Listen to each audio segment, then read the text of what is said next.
Hey Lizelle, how goes? Thank you so much for the congratulations. Appreciate it. Ooh, okay. Headphones. Mm.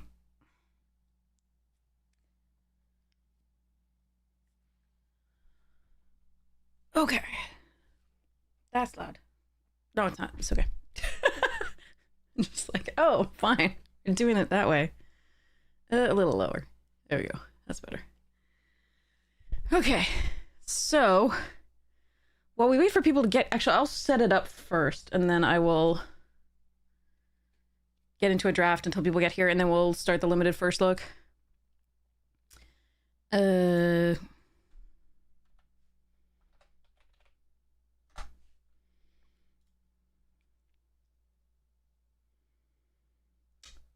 And we need Scryfall.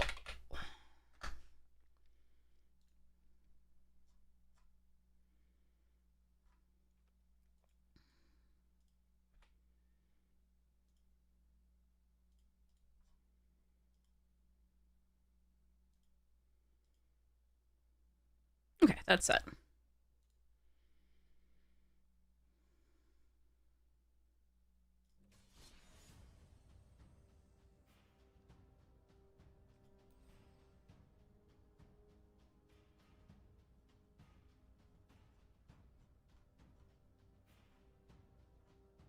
Still want to do traditional if I can. And this I can interrupt pretty easily, I think. Let's hope it fires, though. Alright. Let's see. It may or may not. I might have to go do, like, a powered cube traditional or something. Ooh. Maybe. We shall see. I'll give it a second, and then we'll, maybe I should have worn my TMNT hat. It's so awesome. Alright. So I'll give it like a minute, and then I will, or a few minutes, and then I will go do something else. While we wait. Okay, so, to start with... Oh, I didn't bring my water. That's fine. I've got tea.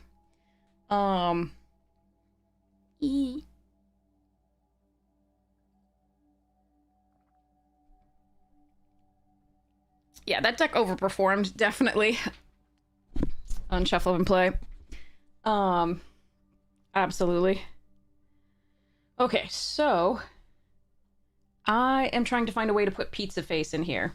Because it is, in fact, the 101st card. So I'm gonna try and figure out what I should put in instead. Because I did actually count it out. Which is good. So it may be that nothing is worth taking out for it, but we could see. I also have a million other things in the sideboard, so that's fun. None of those are. I think Galadriel's still better than this. It's possible not. I mean, they both make a food token. This also makes a food token on attacks, but you can also create any of the others when she attacks. She's also a 4/4 rather than a 2/4. But this disappear whenever you sacrifice a food. You get the 3 counters on another artifact or creature. So you can make foods into creatures, which is really key. Like, this actually might be better than Galadriel. So I'm going to put Galadriel as a possibility.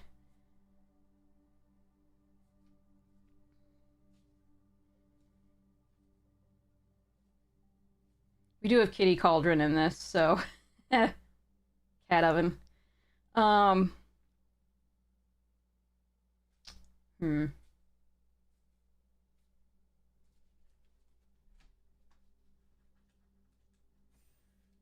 Okay. Sir Ginger.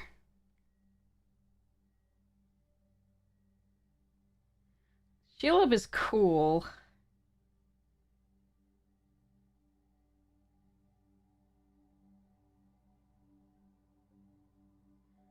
I don't know about Shelob. Maybe Shelob is also a possibility.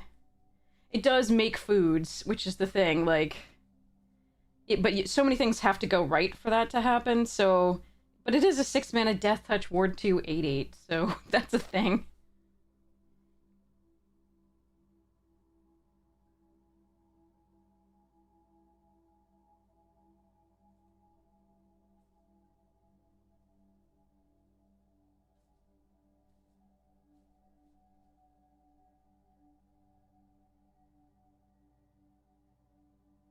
Rosie just makes everybody else big.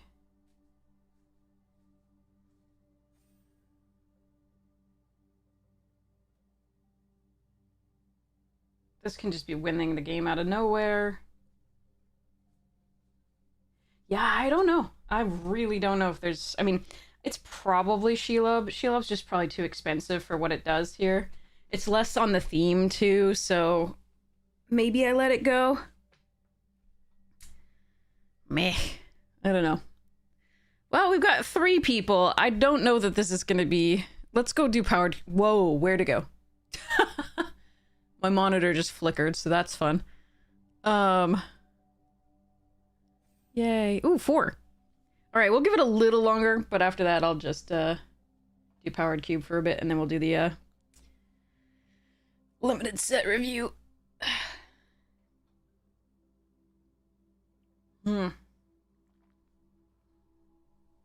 Okay. So, alright, so Shelob. Death Touch Ward 2, 8/8, 6 mana. Other spiders you control have Death Touch Ward 2. Whenever another creature deals with by a spider. Ooh, 5 people. Nice. Create a token that's a copy of that creature except it's food artifact with 2 sacrifices. Artifact you get 3 life and it loses. Okay.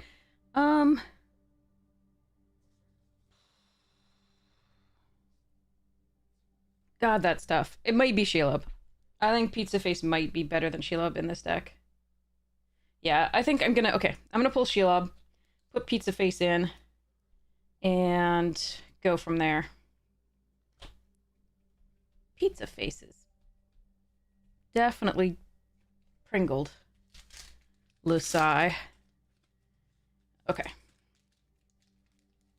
So I think the food deck... So once I do that... His blood. In a Withermoon deck with a... You specifically have to have some life gain synergies, and so that makes the little Lumaret really key. But if you can do that, then yes. Absolutely. It is, it loafs and invites your soul. We'll put it that way.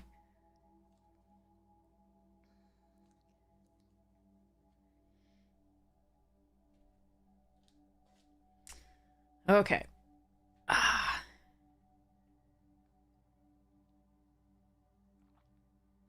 Don't like quitting when we're so close. I mean, 3 people isn't that close, but like it's way closer than you would be otherwise. All right, so I have to log this really quickly. We'll pull Shelob out. Shelob can go in my pet. I'm actually making an insect pest spider deck, just sort of like all the crawlies. So Shelob will go in that, and that will be lovely. Afternoon, Sonderval! / 8 a.m. here. Ooh, 6 people. Hells yeah. God, what deck is this? Oh yeah, delicious. Okay. Alright, Shelob, you're coming out. Pizza Face going in.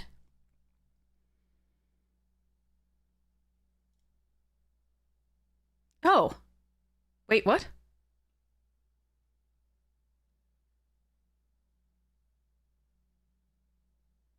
Huh?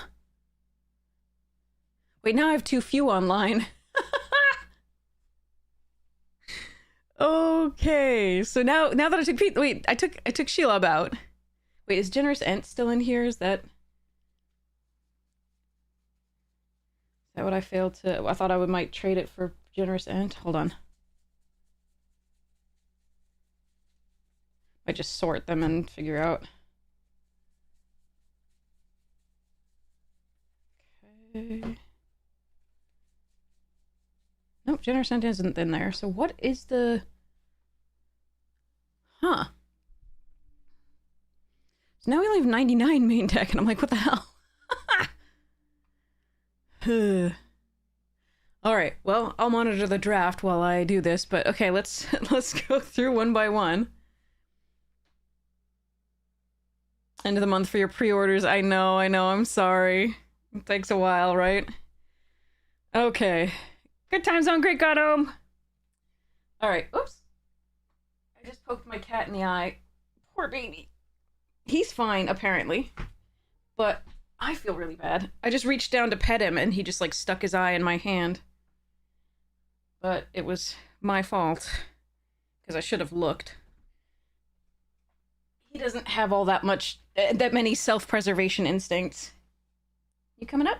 Oh, yep. Okay.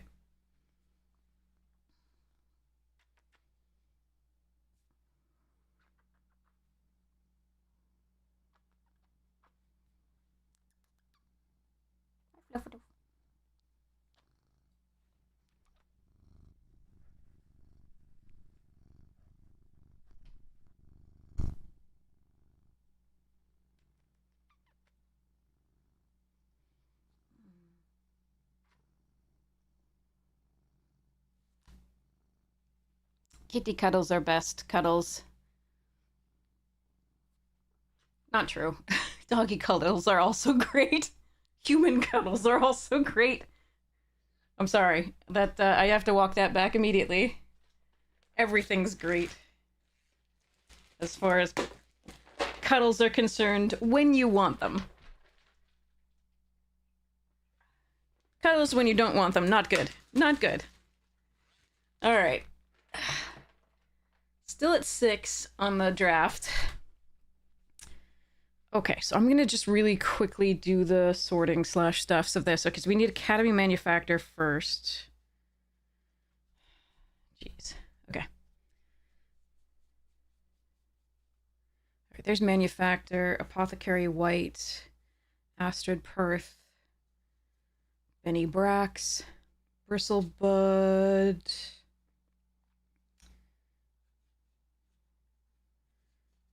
Bristlebud was in the other pile.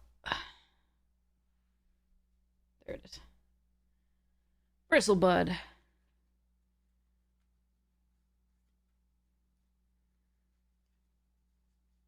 Camellia. Cauldron Familiar. Eleanor Gardner.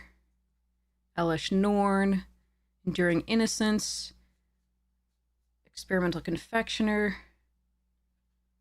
Farmer Cotton, Galadriel Gift Giver, Gilded Goose, Gluttonous Troll, Greta, Gumdrop, Guillaume, Halia, Hazel's, where's Hazel's Brewmaster? There it is. Herska. Sweet Tooth. Insatiable Frugivore. Jahira. Mondrak. Ocelot Pride. Peregrine Took. Now we got Pizza Face. Rapacious Guest. Ooh, we got the draft! Let's go! Woo! Okay. Okay, Rapacious Guest. Alright, what do we... Oh, we got Mighty Mutanimals. Nice. No contest there.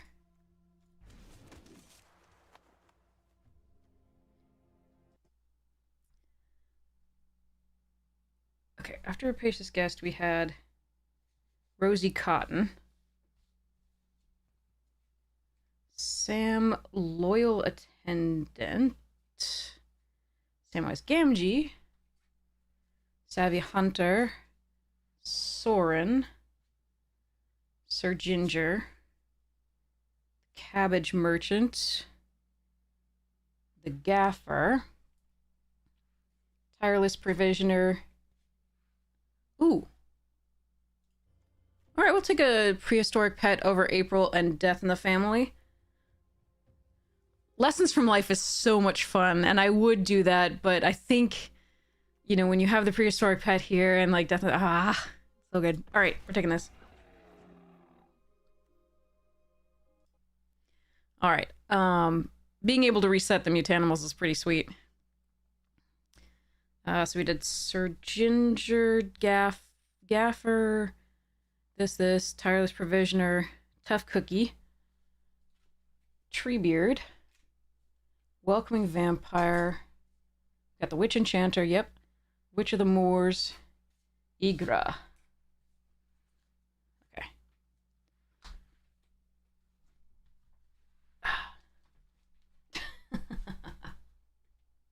No, another one?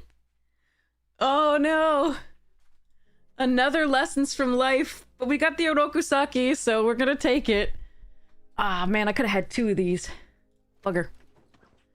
I'm fixing up, so I have a food deck that I have two food decks technically. I have the pre-con that I fixed up with only Lord of the Rings cards, and then I'm making my actual, like, Uneasy Stomped and Make Your Move. Do I want the first Uneasy or the first Stomped? I'm gonna take the first Uneasy over the first Stomped. Eh, that's actually very close.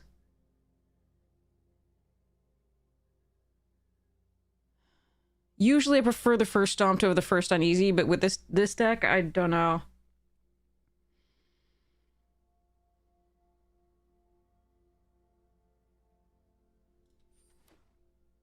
Yeah, I'm gonna do this. My better cards are white anyway, so in case I have to get out of the black, we're gonna do that. I'd like to not have to get out of the black, that would be nice, but... Alright, so... Artifacts, enchantments... Instants, sorceries. Another Uneasy Alliance. Yeah, hype for Strixhaven. Uneasy over Ice Cream Kitty here. God, look at the, is it?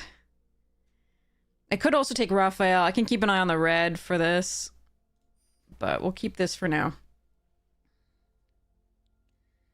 Alright, that's an enchantment. That's those two sorceries. Okay.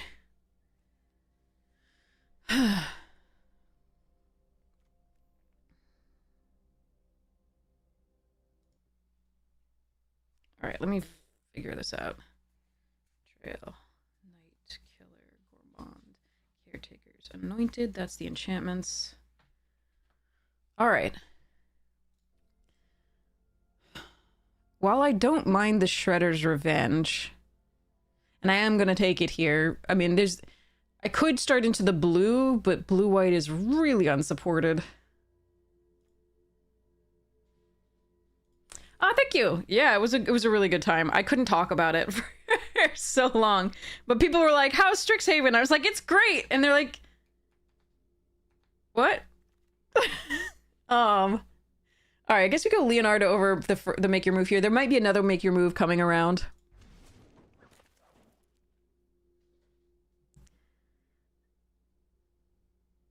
Probably forcing the black-white a little bit, but the white seems okay.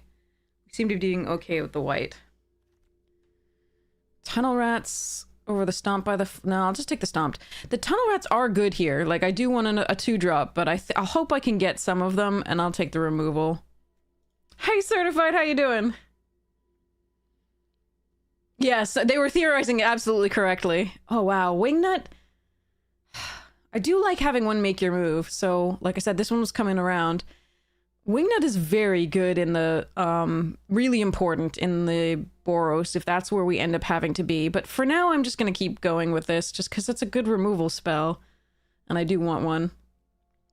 I'm okay, life is hectic. Very hectic. I really don't like this card. I'm not a huge fan of this one, and I don't like that one. If I have to take one here, what am I doing? Ugh. Shit.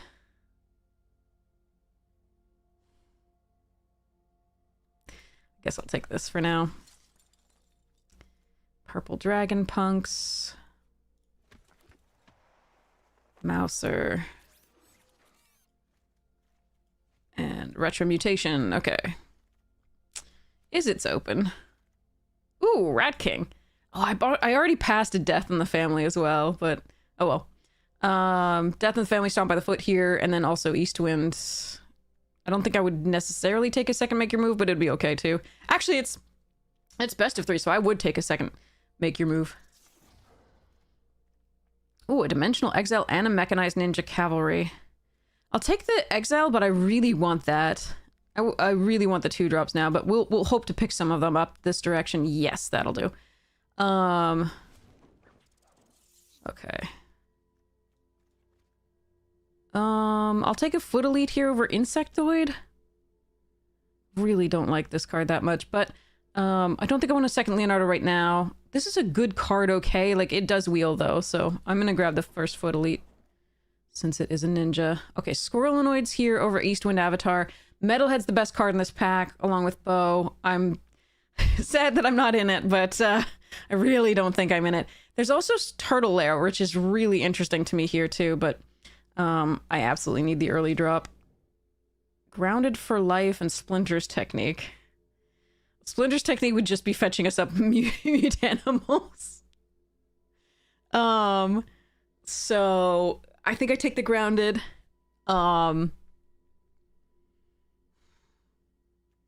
Yeah. So our removal suite is looking pretty good. Our creatures... Ooh, that's a good pickup. Slightly less so. I mean, Mighty's unbelievable. Orokusaki's really good if we get the prehistoric pet early. And Rat King can be great. Just depends on how much sneak we find early. Okay, so Tokon Razar is bad with a sneak deck, but it often dies anyway, and you can sneak it without taking damage. So I do believe we take that here over Action News Crew, although I would really like the Action News Crew as well. The only question is that we do have the double white off Mighty Mutanimals, so prioritizing white here is pretty good too. Jenica Foot Mystic. I don't think I'm going to take the second Make Your Move over a creature here, because I think I need a creature. Really don't like any of this, but we'll go for this for now. Another Foot Elite's fine. Not exciting, but fine. I don't well, I will not run that. That's fine to not run.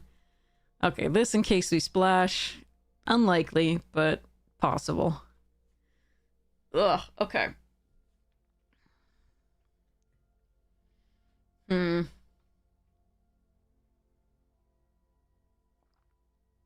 need the beeves. Need the beeves. Beeves so good. How is Bo pick 13? That can't be right. Oh, damn. Oh, there's Pete and April. I want both of those, but obviously we're just taking this stupid card. Stupid is as stupid does there. Alright, sorry, just checking one more thing here. Artifacts for Arcane, Nuka, Soul Ring, Witch's Oven, yes. Instance, Anguished Ink and Paw. Sorceries, Many Partings, Battle, 3 Visits. Okay, those are all what they should be. So is it the lands? Must be the lands. Maybe I didn't take out a land for something. Ooh, Shredder's Technique. Oh, another Rokusaki and a... Oh, man. Okay. We'll take the Shredder's Technique. I think Orokusaki could be... Like, one of the best things you can do is have a 1-drop into Orokusaki in this format, but I'm gonna take the removal spell. Ooh, Pizza and Karai's Technique. I think we want the Pizza. I like this card, but I haven't been as impressed with it as I would be some things. Pizza. Additionally, it's another thing to leave the battlefield for our Rat King. these two leave the battlefield, and the anchovy leaves the battlefield. The revenge may not be played here. We'll see. For now, we'll keep it in, though, actually. So,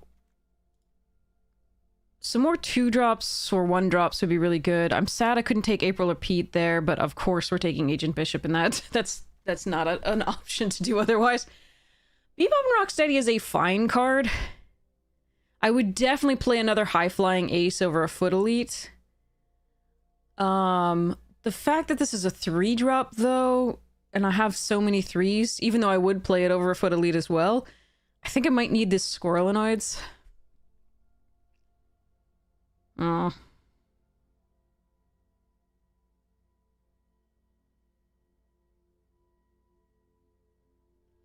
We'll try it.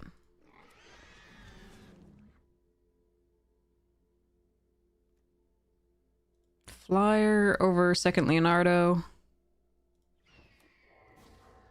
Another Bebop and Rocksteady. Alright, I think it's Turtle Blimp here over second Anchovy and Banana. Although I really like second Anchovy and Banana.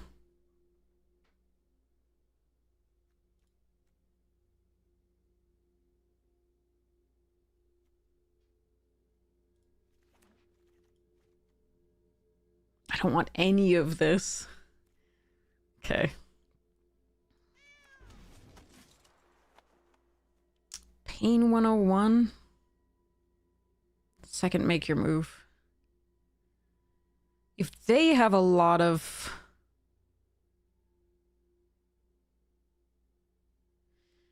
I think I want one Pain 101. If they have a lot of removal, that's what I want. Donatello is late here. So is Wingnut.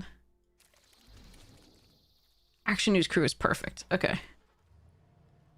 I don't want any of that.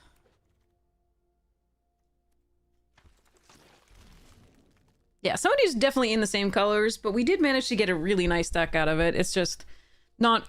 The creature power overall is not ridiculous. We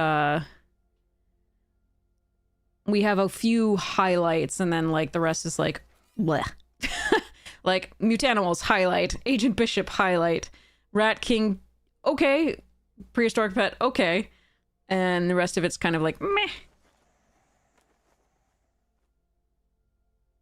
High Flying Ace is fine.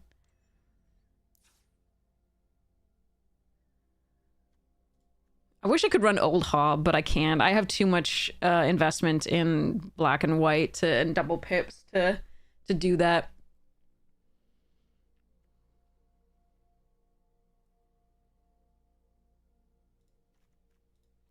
Okay.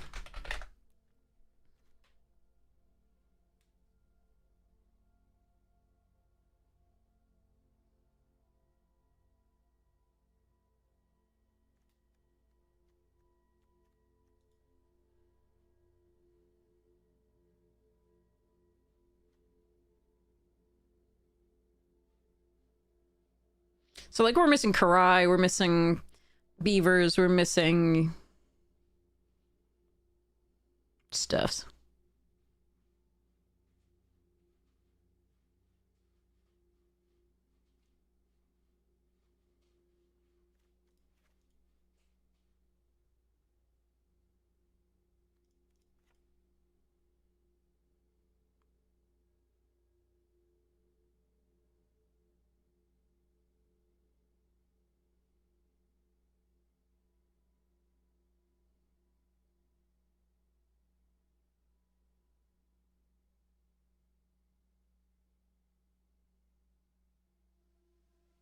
Hmm.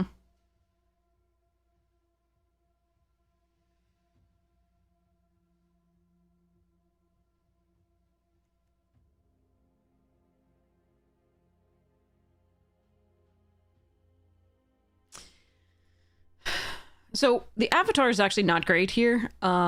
It's fine. It's not great. It's a flyer, which is really good, and you can maybe give it +1/+0 per turn, because you don't usually put multiple creatures into play per turn. Apart from the Utanimals. I cut the Jenica, because it's not what we want to do here. but it wears the counters from Agent Bishop Grid because it is a flyer. But that's part of why I'm keeping the Exterminator and Ace in, and so I don't necessarily really want this one. Cutting the Foot Elite would be fine, and keeping it would be fine, but I've got the Blimp for later flyer, and the Foot Elite are all ninjas, and that's actually kind of important because we do have a Splinter here, even though we don't, like, we have 6 ninjas only, which is not great, Bob, not great. But yeah, so we do this, I think, and then we'd run this. All right, so let's get one round and then we go to the review. I need to count the lands. Okay.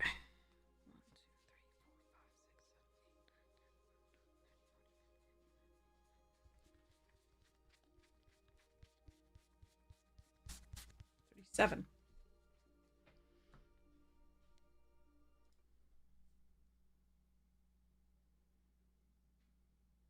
That's correct. How do you say I have 99 then?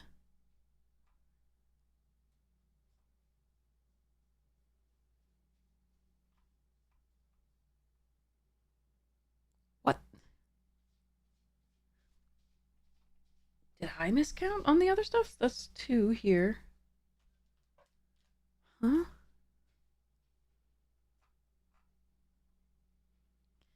It's freaking me out. All right. 43 creatures.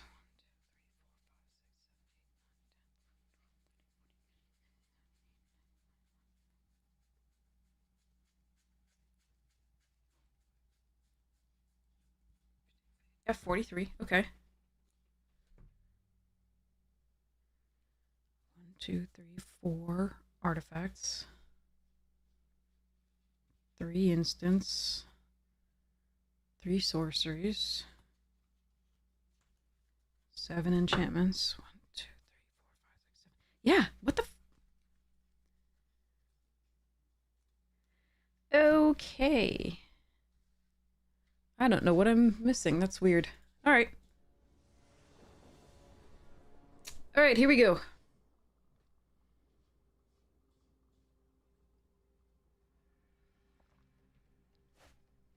No black. I think we mulligan this. Oh, God. Okay.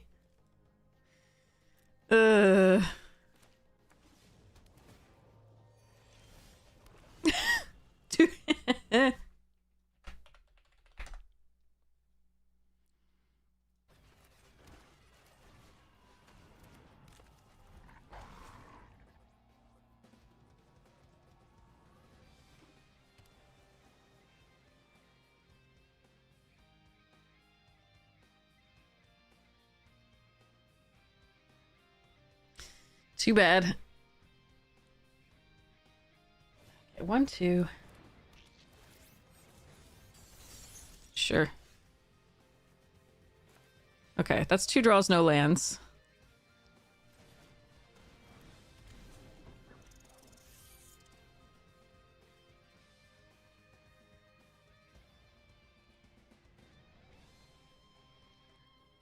I mean, I don't think I would take. I don't think I would take that as indicative of any color being better than any other just yet.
We'll talk about that in a minute, but no, I definitely would not take that away from the games you saw.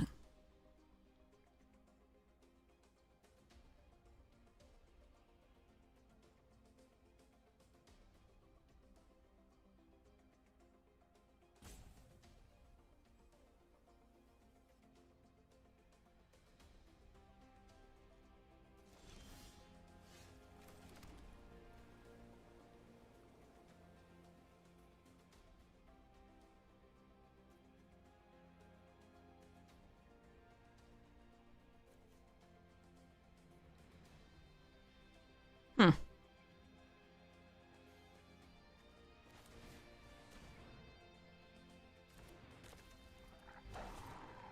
Doing this because it can't be countered. I'm gonna reset and then go for next turn to do stuff.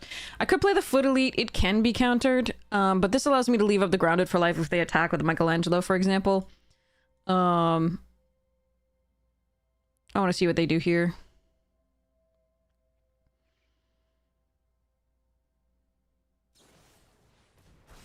Okay. Sad but true. We don't have a Karai, so I can't get it back. Total sadness.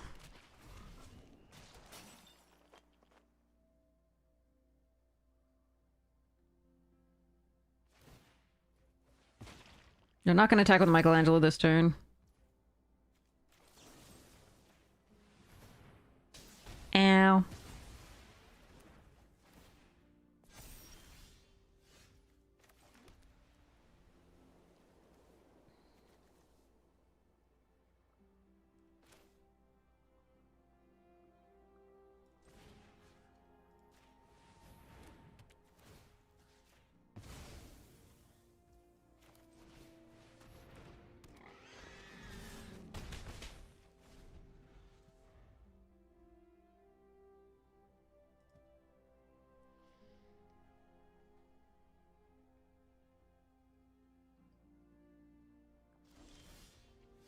Okay. They have 3 mana. We're gonna not attack with Rocksteady and Bebop. We're just gonna attack with these two and see what they do.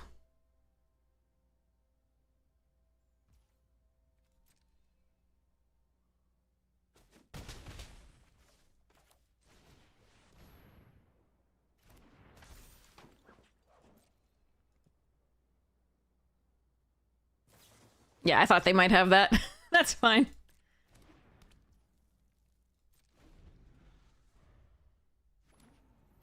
No, we're doing the Strix after this round.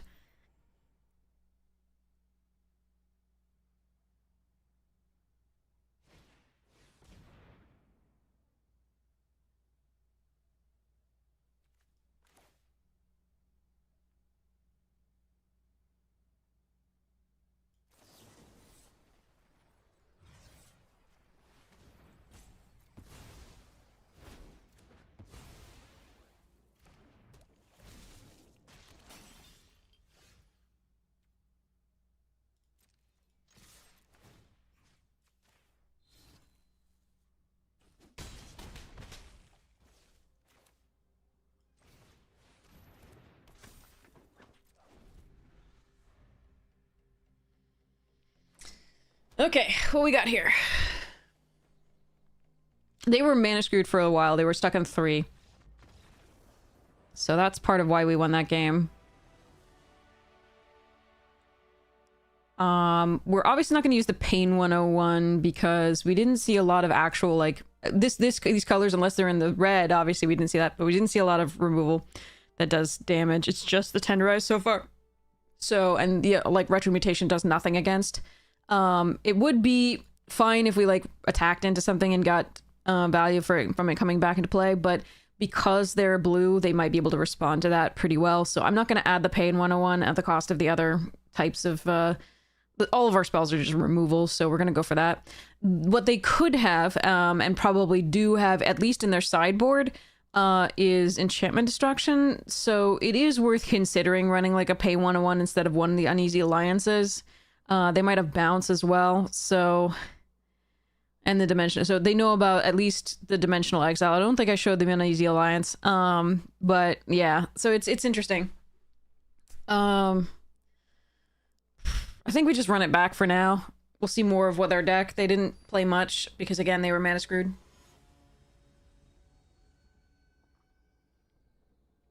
Okay.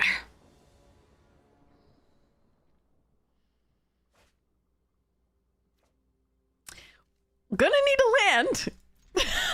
But I'm keeping this. Alright, not the land I wanted, technically, because I wanted to play this on 2, but maybe the land I deserved. Really want a 2-drop to follow, to put this into, but... Oh well. Okay! Let's go.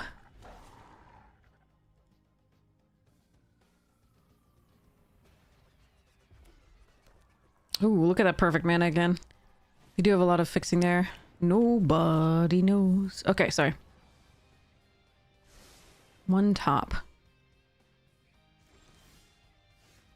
Alright. Do your thing, agent. Be a dick.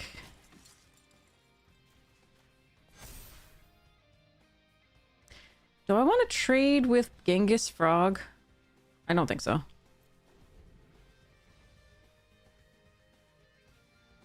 The cool thing is if they use the enchantment to get rid of the Agent Bishop, we've got the make your move.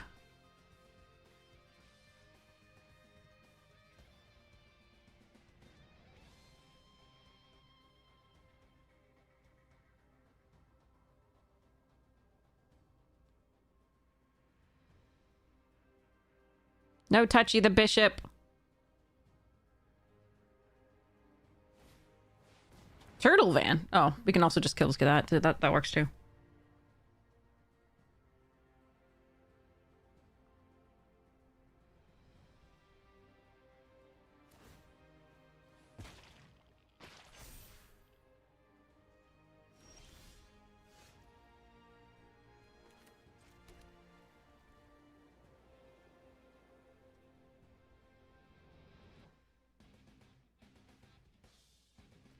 Okay, hold up. Turtle... I could have a counter spell. I kind of want to put this in play and get striking counters on it.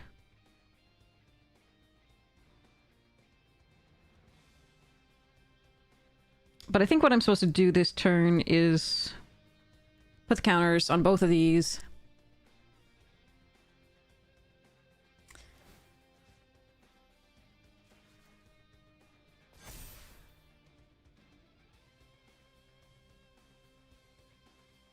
Attack with Toka and Razar.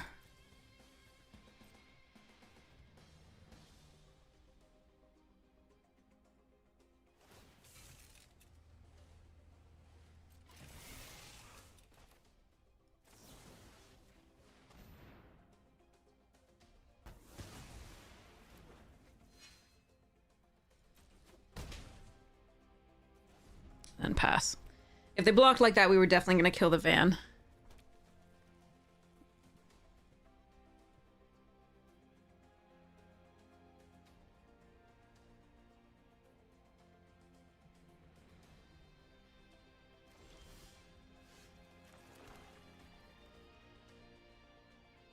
So if this gets countered, how much do I care? I don't think I care that much.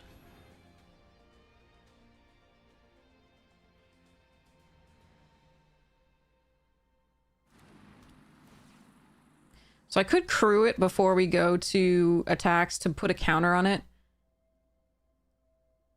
I don't know whether that's correct. I don't think so. I think we just go to combat.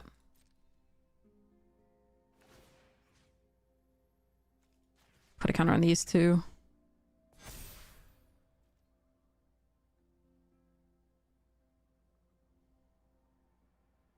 They have 3 cards in hand.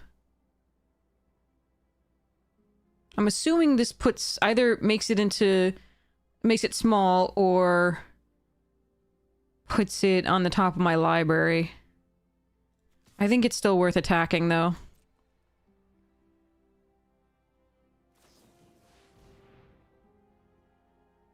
Oh, okay. So Blimp and little 3-3 go back.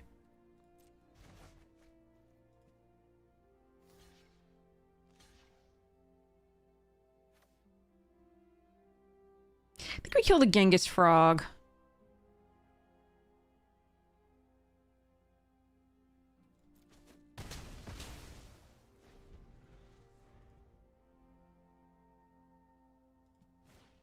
No! Okay, I think they're winning this one now. Damn. Okay. The pizza. The pizza!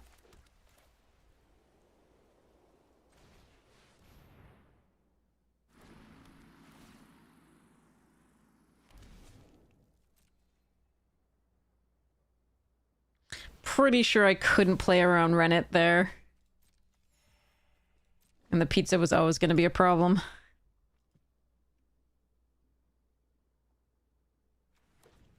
We're at 7 lands, which is a little too much for this deck. We have 16 lands total. We don't want it by... We have 27 cards left in the deck. We don't want it by this time.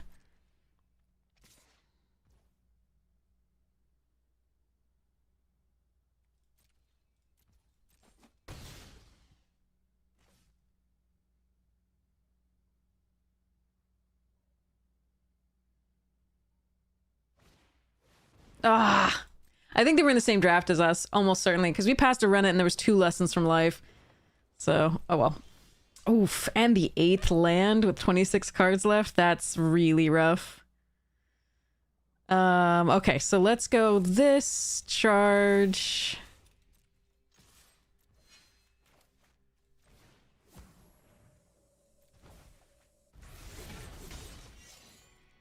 And this again. Could surveil, scry with this, but I think we need the blimp back down.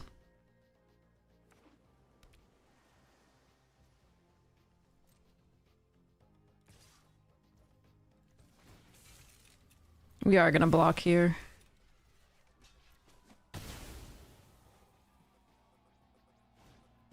Pachyderm. Ugh. Well, we weren't gonna get through with the blimp there. Oh, come on! The 9th land? Alright, well, Arena says no. Get wrecked.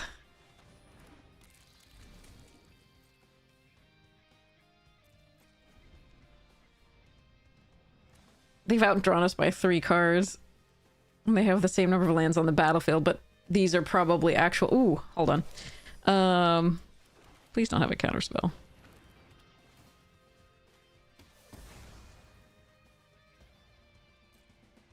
I think we push the damage. Yeah. If they have nothing, this is a good attack. And then we don't have to sacrifice this turn. This Insectoid's gonna trigger anyway. Oh god, the 10th land. Okay. So we can sacrifice the banana pizza next turn to get the scry again. Okay, Bo takes out one of the 2/2s.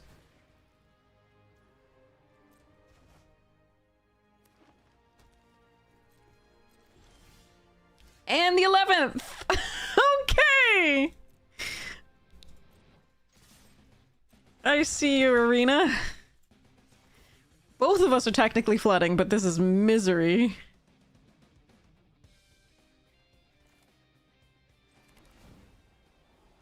I mean, it's a removal spell. I think we have to keep it. It's also a permanent that would leave the battlefield and give me a 1/1, so... No! Okay. Go, little 2/2, go!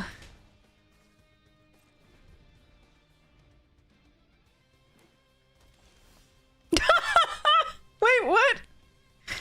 Both of us, 1, 2, 3, 4, so 9, 10, 11, 12 lands for both of us, I think, or something like that?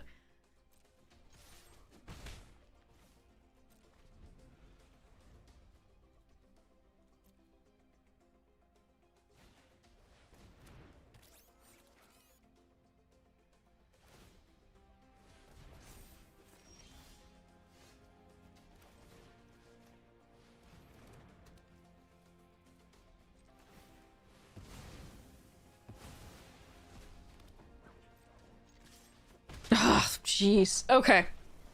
Poor both of us. I mean, this sucked. So the first game they were mana screwed, and now they were flooded. Fortunately, we were flooded too, but we got just enough gas to get out of it. Wow. Okay. That was miserable for them.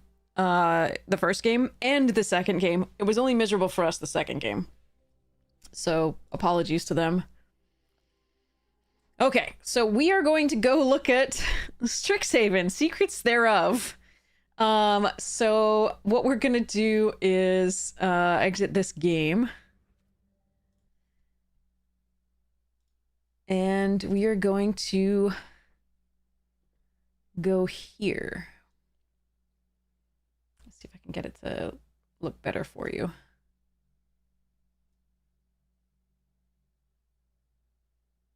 Yeah, that'll work. All right, can everybody see the lovely Strixhaven cards? Well, just one card for now.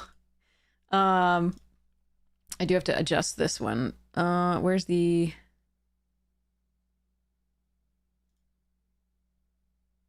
Wait, oh yeah. Oh, no. Other way. Okay. Oh, those weren't tabs. Those are bookmarks. So, like, those are bookmarked pages. The tabs are just there.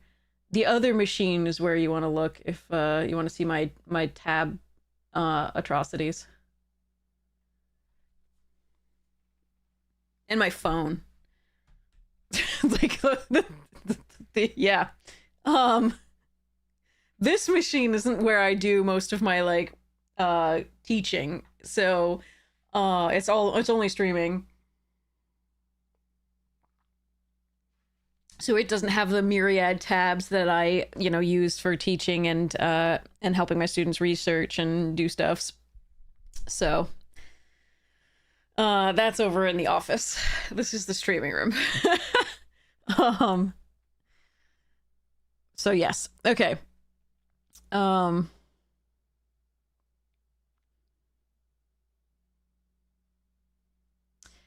So, Secrets of Strixhaven, limited first look. This is actually not my first look, as you may be aware. Because I was invited to play on Shuffle Up and Play on their pre-release, Ursat's pre-release, because Brian was sent a booster box of Strixhaven from Wizards after 13 years. It took that long to get them to send him a box for free. So we got to play sealed with 6 of the packs each. So it was me, it was Amy, and it was Jesse, and it was Prof. So we had a blast. It was really, really fun. I am aware, as Mr. Golos says, that Witherbloom has very strong synergies. I mean, it's a life gain type synergy stuff like it was before. However, that doesn't make it the best color. One set of games does not tell you anything about the format, really. There's a lot of really powerful cards. A lot of the rares, the power of the rares wasn't terribly well showcased overall. None of us went Prismari, so you never saw it. None of us went really Lorehold, so you never really saw that either. 3 of the decks were Witherbloom base splashing something else. I would really, really, really caution you not to make any assumptions about the set based on that particular set of games. I would say wait and see if you can get a much better idea from many hours of gameplay that we'll be doing, for example, and other streamers will be doing. Your favorite streamers will be doing on Wednesday, which is tomorrow at 1 p.m. Eastern. It starts 10 a.m. Pacific. So you'll be able to see your favorite streamers play, and then I'll be on later. And yes, and so you'll be able to see a lot of it. That will give you a much better idea, even though it's just the first day of playing.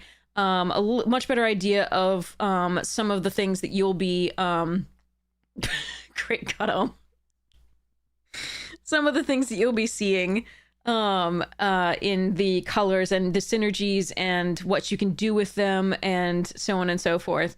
So yeah, it's there's a lot of good stuff potentially happening.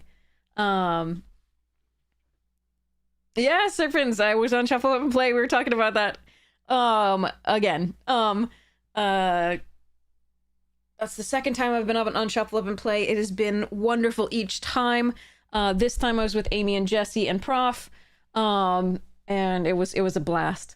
So, but again, like I said, yeah, give it a little bit always before you draw any conclusions about the set, because that can really, if you get in a certain mindset, you can really go into the set with a misrepresentation of what it can and cannot do. So while it is easy to get, Witherbloom's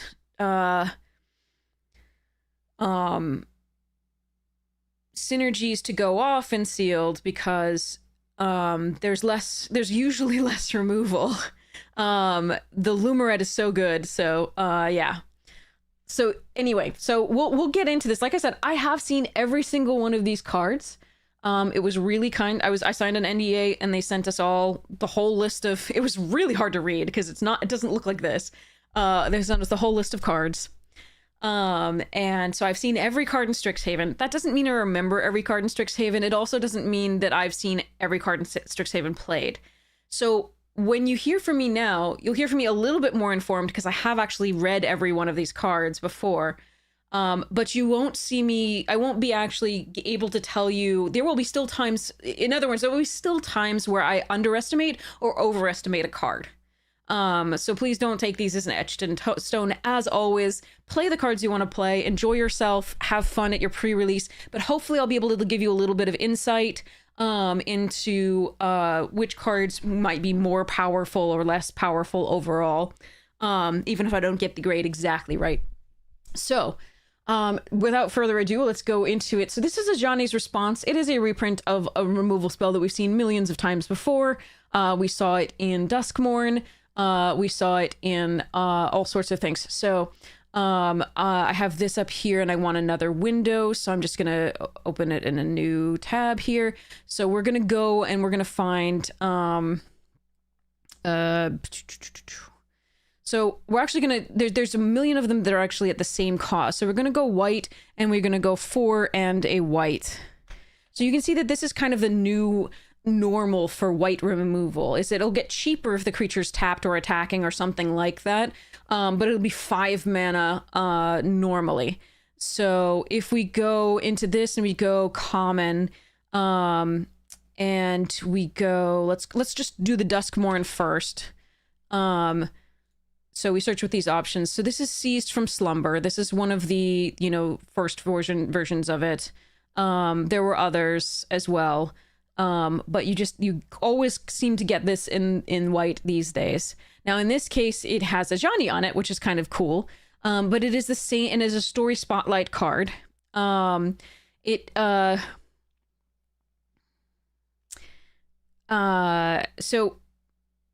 the flavor text here, I just want to take a second for the flavor text. I just want to take a second for the flavor text, my dears. Ajani no longer wanted to swing his axe in battle, but nothing came easier to him than defending those who needed protection. So, so here's the thing. If we're not... you can defend somebody outside of a battle, definitely. But a battle can also be in defense of something. Those who need your protection. Hey, Jordan, we're in the middle of a set review. You say somebody else does a better set review? That seems rude. Thanks, dude. I happen to agree that that's a good set review, but I think that's actually a really rude way to present it. Thanks. I can give you other people who do set reviews. Definitely. Nitsahon isn't the top of my list by any stretch of the imagination, but is a fine one. But yeah, okay, here we go. Anyway, back to this. But this one, it's just this flavor text makes less sense to me overall than I would like it, especially for a story spotlight. But anyway, so this is the normal stuff we get, just like Ceased from Slumber and just like the one from Foundations, etc. Same card, different name. But yeah, we get a bunch of those. So, Ascendant Dust Speaker. Now, you saw this played by, I think it was Amy. Amy definitely played this one on Shuffle Up and Play. This is a 3/4 flyer for 5. When it enters, put a +1/+1 counter on another target creature you control. So it cannot enter as a 4/5, but technically you're getting 4/5 worths of stats on your card when this comes into play. And a 3/4 flyer for 5, statistically, that puts a +1/+1 counter on another target creature you control is decent. We've seen stuff like it in Brothers War, I think. So if we go into colors white, I think it was also 4 and a white. Bro.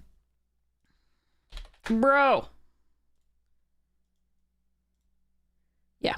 So this one required it to be a soldier. That wasn't hard because there were so many soldiers in the set. But at least it's, you know, this is actually just any other creature, so it's a little bit easier to fit this, the criteria, just any other creature. Unfortunately, if you draw it and it's the only creature you have, it's a bit of a disappointment, but it's still at least a 3/4 flyer, which does block the elementals in this set, which are 3/3 flyers now. Instead of being 4/4 on the ground, they're 3/3 in the air. So that is really worthy of consideration. And, you know, it's obviously, you know, a fine card. At the beginning of combat on your turn, exile up to 1 target card from a graveyard. This is key. So whereas this card, for example, is, you know, you're going to want at least, a couple if you can get them. This is going to be, you know, I want to say B/B plus. It depends on how weak your removal overall is yet. But yeah, it's going to be important to grab at some point for your removal for your deck. This card is going to be going up or down based on how much of the actual synergy that you have for this set. So let me find an example for you.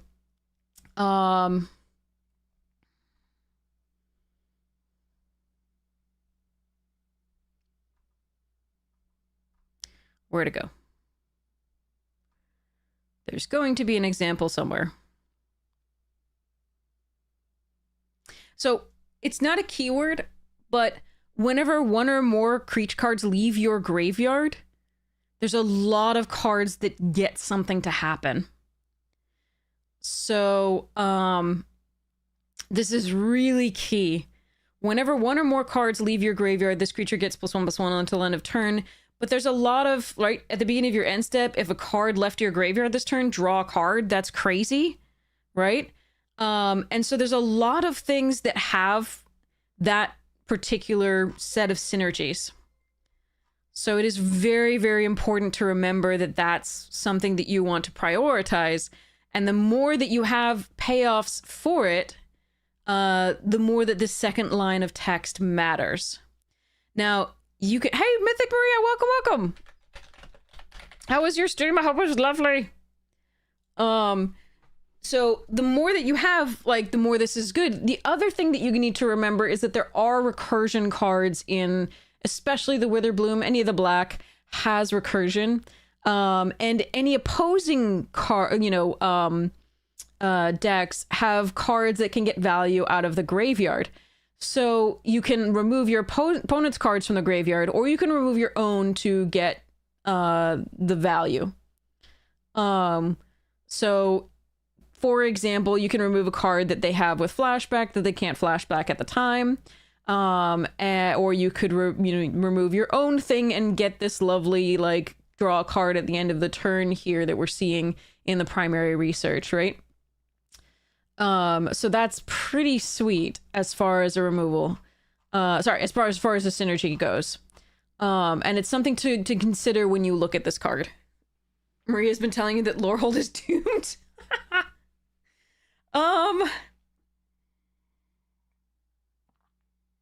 can't make any claims yet. So it's definitely something to consider. As far as, you know, it's a perfectly playable card. So we're gonna give it a C+/B-. It could be up to B- if you have those synergies. So that's pretty sweet. There are also +1/+1 counter synergies in various areas. Daydream. So exile target creature you control, then return that card to the battlefield under its owner's control with a +1/+1 counter on it. Now, it also has flashback. So the flashback is key for, again, those things of like, if a card left a graveyard this turn, cards with flashback leave the graveyard. So you do have a way to work with this. So this is importantly not an instant. Not an instant at all. It is in fact a sorcery. So it's not a flicker effect as such, because you can't use it in response to removal. You can't use it in combat if something went wrong. So it is really important to remember this is a sorcery speed card. So that is one of the big deals about this card.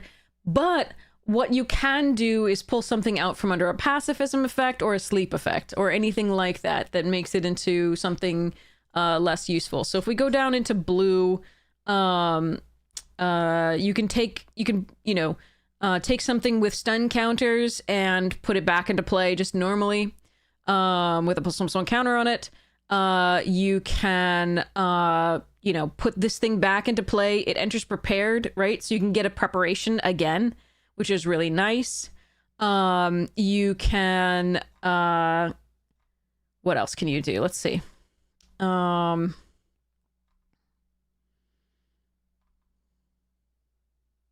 Yeah, that's basically what you're going to be doing here. There are some I feel like there's a pacifism effect somewhere.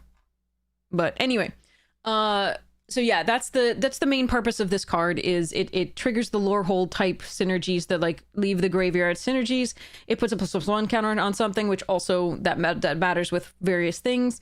You can prepare something again if it enters prepared, etc. So you can just reset a card and use its preparation again, for example, or like I said, take it out from under some sort of weird ass effect.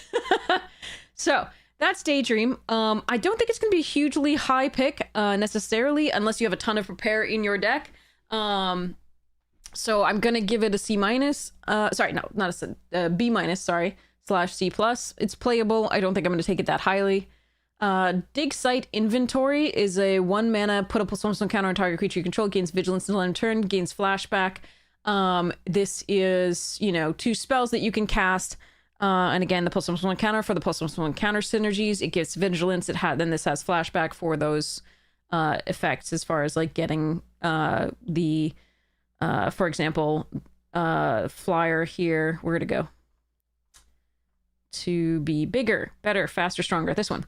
So for example, you put a +1/+1 counter on it, you flash it back, and then this thing is going to be 5 power that turn. So for example, so it's something to consider. It's a good use of that. It's not a high pick. It's not travel prep. But the vigilance does matter, so that's pretty sweet. So again, it's going to be a C+, just a fine playable card. This card is fun. So it's 2 bodies, a 3/3 and a 1/1 flyer. Statistically, 2 bodies at 4 has been what we've gotten. We've gotten a bunch of different like cavalry knight things at 2/2/2s with vigilance, for example. And so they tend to be pretty good, especially since this can just block or start to be an attacker that can get +1/+1 counters. So perfectly playable card. Probably a B-. It's just, it's better than this card, for example, but it's and you're more excited to see it. But yeah, there's 2 bodies. It's nice. and 1 flies. So yeah, that's all you can really say for that. Now this card's great. This card I love. So the secret that I was, so we actually played we played a draft the night before. We did shuffle up and play, and I had 2 of these and they just crushed. It's so good. So basically this is like a Thraben Inspector, right? It's a 1 mana 1/2 that allows you to pay 2 to draw a card, right? But in the process, you can also tap or untap target creature, which is so nice. So you can either give something Ursat's Vigilance, or you can tap down a creature so they can't block, etc. So it's really sweet. I really like this card. I think it's going to be undervalued, at least in the beginning of this format, by anybody except people who have, you know, played before, played Thraben Inspector before.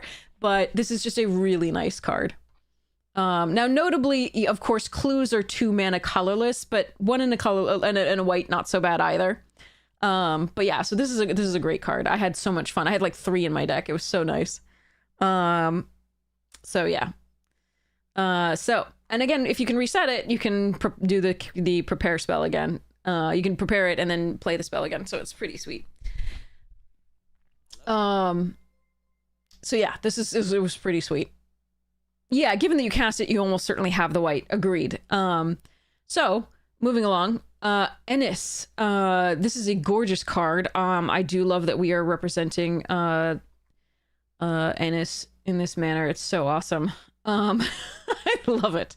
And so it's 2 mana 1/1. But when it enters, you get to exile up to 1 other target creature you control and return it to the battlefield at the beginning of the next end step. Again, that means you can prepare it again, or you can... Same thing as the other flicker effect at sorcery speed, right? This is that. And remember, it's the end step, so next end step. So just keep that in mind. It's not immediate. This one is immediate, the Daydream. But this is really nice. If the beginning of event step, if 1 or more cards were put into exile this turn, put a +1/+1 counter on Ennis. So you'll at least get a 2/2, right? But if you use flashback, remember, it puts cards into exile. Flashback means that Ennis will get another counter at the end of that turn. So that's really important to know, that Ennis can grow quite large. So important to remember. I do think that this, for preparing something, again, it goes up and up based on the number of prepare spells that you have in your deck. And then certainly the number of flashback. But at the very least, in theory, you're playing this on turn like 3 or 4 to get another prep. Alternatively, you can play it right after this to prepare this again. Well, no, because you'd have to pay the rejoinder first. So like on turn 3, you play this and re-prepare this. So it's not a 2-drop. You don't really want to think of it that way. But it can get quite large. So I'm going to give it a B-, /B. I think its upper end is B. It's very good at that point, but yeah. Oh yeah, I mean, definitely Dread. If you can put something into play that has a really lovely ETB, I mean, Massacre Worm is not in the set, but you could definitely get some value out of it. Obviously, there's a lot of things that when they enter the battlefield do crazy things, so it's worth considering. So, Graduation Day, 1 mana. Repartee. Now this is another mechanic in the set. It says whenever you cast an instant or sorcery spell that targets a creature, not yours, theirs too. Whenever you cast an instant or sorcery spell that targets a creature, put a +1/+1 counter on target creature you control. So your removal now doubles as a +1/+1 counter. So it's really fun.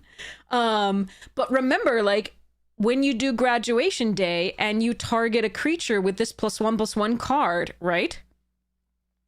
Your creature, you get an extra +1/+1 counter here. And then when you flash it back, you get an extra +1/+1 counter. So this is a way to make your creatures honky. Chonk thick. So this is a fun one. Again, you have to build around it. But it is a fun one. But any card with repartee is very strong. You have to remember that because again, when you bounce opponents' creatures, the repartee is triggering. When you kill opponents' creatures, the repartee is triggering. So, with spells, obviously, with instants and sorceries, it's very nice. So considering that. Now this again, it's a build around, so again, it's gonna be like a B minus for me. But it is pretty sweet. Because it's only 1 mana, so for that investment, it's not too bad. It doesn't do anything itself, and that's why at the cost of a card that can be a little scary. But there we go. Group Project. So this is a 2/2 red and white spirit creature token for 2. But you could also flashback it. So this tap 3 untapped creatures you control. So this is oh god, so how am I blanking on the thing? I could see the artwork in my head. Anyway, we've done this before with birds. So we've got white, we've got 2 and 2 white, I think it was. It was uncommon. Screech or something. I forget what it was. Oh god, I'm never gonna find it like this. Let me go sorcery.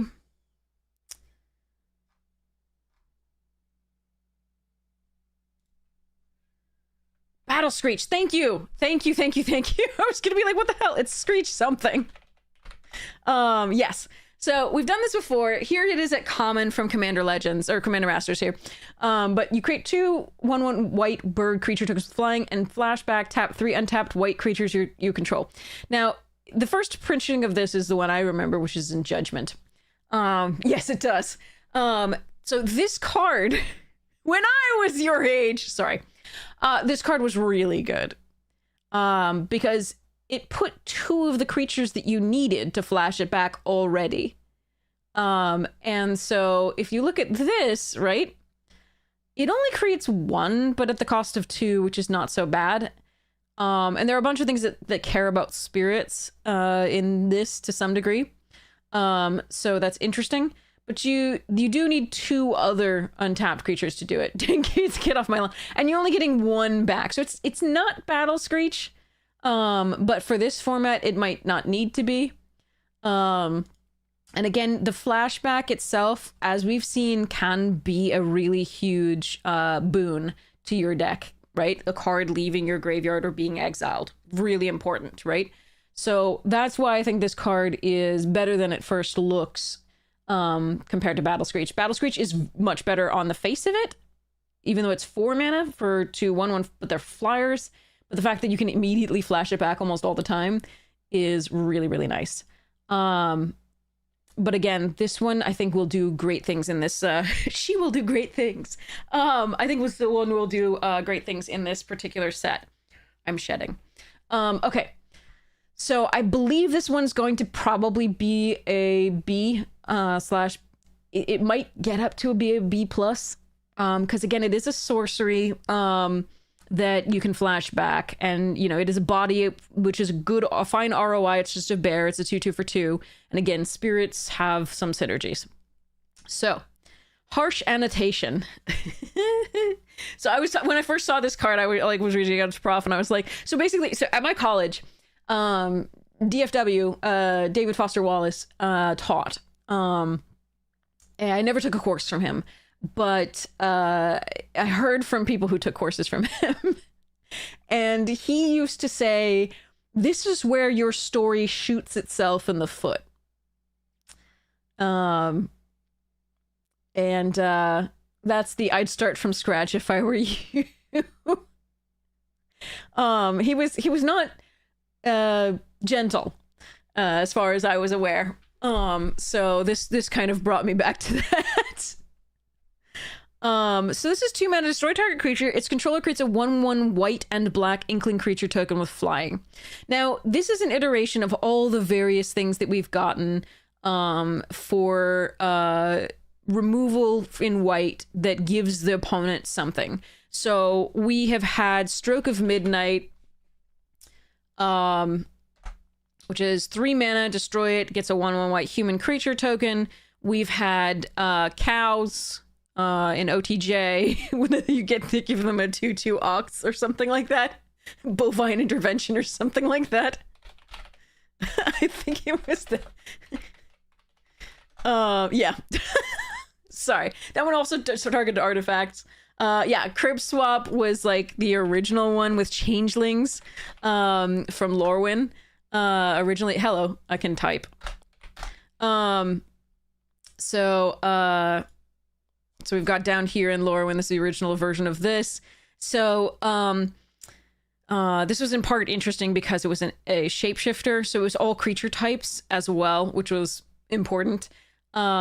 But this is the latest iteration. It costs 1 less because a 1/1 white and black inkling creature token with flying is actually quite useful.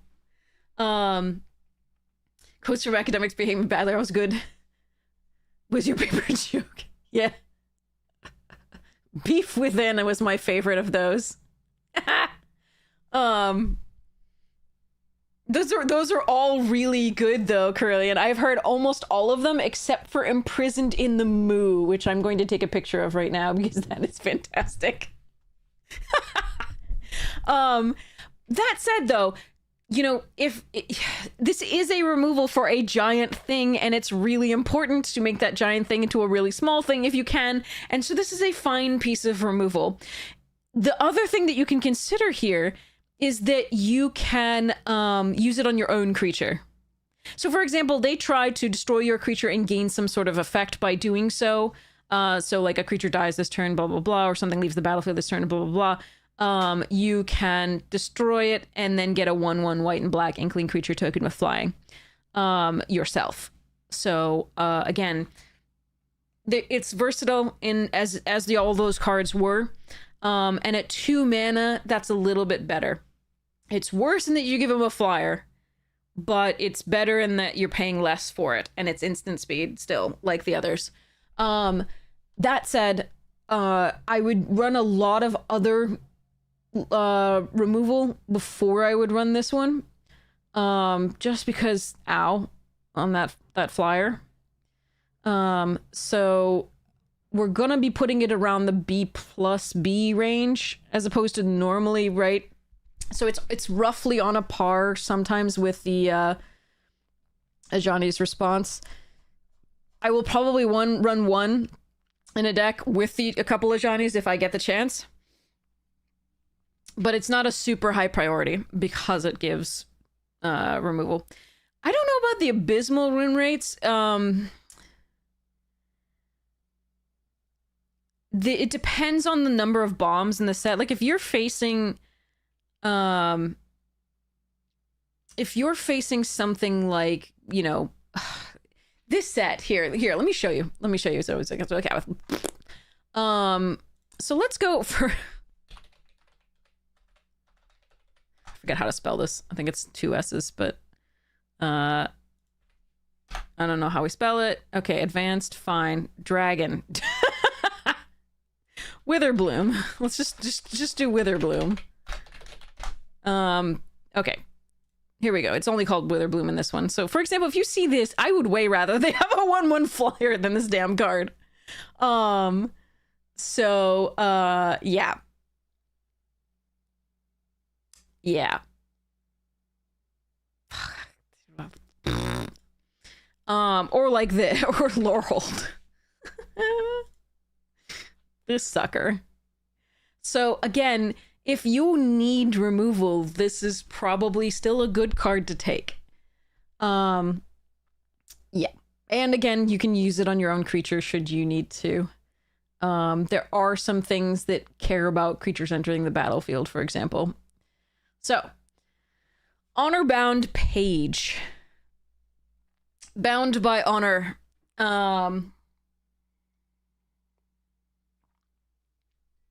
So this is not our first prepare spell, but let's talk about prepare a little bit. The prepares that we've seen so far are this and the sort of Thraben Inspector type thing that taps down something, right? There are creatures that enter prepared and creatures that can become prepared. And there are creatures that do both. And that's really, really important to know.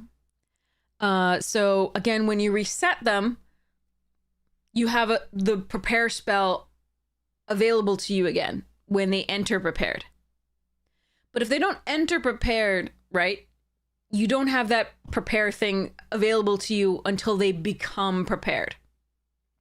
So the two that we've seen so far enter prepared. And what that means is you get a little like prepared thing in your pre-release kit, little like pop-out thing that you can put on it. And then as long as it's prepared, you can cast this spell at the speed at which it says you can cast it. So if it comes into play, it's prepared, then you can cast this rejoinder spell. Yes, we were talking about that on Shuffle Up and Play. So you cast the sorcery, you tap or untap with something, draw a card. This is no longer available to you. It is unprepared, and that's gone now. But there are other creatures that can become prepared again. And when certain criteria are met. Okay? So the two we've seen so far just enter prepared, and that's why we've seen some cool stuff with the Daydream. You can prepare it again, right? You can enter again, so it becomes prepared again. But there are other ones that can become prepared again on their own. And we'll see some of those coming up, okay? But this is another one that just enters prepared. It's a 3/3 first strike for 4. Not a great ROI, but it's better than a Hill Giant, which is just a 4 mana 3/3. So when we say Hill Giant, by the way, this is just a reference to any 4 mana 3/3. This is the original type of here. Let's go like full on original here. So this is Hill Giant. This, when we called a card Hill Giant, is 4 mana 3/3, which used to be good. I'll go gum my prunes now. So yes. So this is a 4 mana 3/3, but it's also got first strike and enters prepared. So you can then cast Form's Favor, which is a 1 mana sorcery that gives target creature +1/+0 and gains flying until end of turn, which is really kind of nice.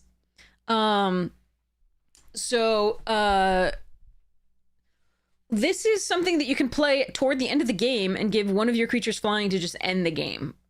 You play it for 4. If you have the 5th mana, you play the +1/+0 and gains flying and goes, right? So it's a perfectly fine card. It's a C+. You're perfectly happy to run it. It's not great by any stretch of the imagination, but perfectly fine card. It's got uses. And the power level, at least that you've seen amongst the whites, suggests that this is the 3/3 first strike is a very decent stat for now. So how important is ramp with the prepared spells? I mean, it depends on which kind of prepared spells you're talking about. Right, like, I mean, you do want to be able to cast your prepared when you can, but you can time it. You don't have to cast them the turn and come into play. They're always prepared until they're not, until you cast the prepared spell or they're dead. So it is, it's a really important thing to keep in mind. Because a lot of the time you're not going to necessarily want to do your Thraben Inspector, dude, right away. You're just going to want to play it and then curve out and then eventually tap something down for a good attack, for example, and draw a card. So it's not always something you want to do right away. So ramping isn't necessarily something that we care about. Ramp is always important to be, just ahead of somebody else. And we'll talk about that in green because there's a really cool little rampant growth bear that I love. But that's me. So... again, just has some use cases, just not terribly amazing. But better, as we say, than a Hill Giant. Okay. Ink Shape Demonstrator. So this is a 4 mana 3/4, which is fine ROI for white when it has Ward 2 and this effect. So whenever you cast an instant or sorcery spell that targets a creature, this creature gets +1/+1 and gains lifelink until end of turn. That can make combat very interesting. So again, this on 4... and then you can do your lovely +1/+1 counters. Dig Side Inventory, +1/+1 counter on it, then it gets +1/+0 and gains lifelink. Yeah, Evan itself, seriously. So this is a nice thing to do, and you can even flash it back, and then this thing is freaking enormous on 5, right? The next turn when you cast that stuff. And it's also really hard to interact with the Ward too. So perfectly fine card. I think it's a B.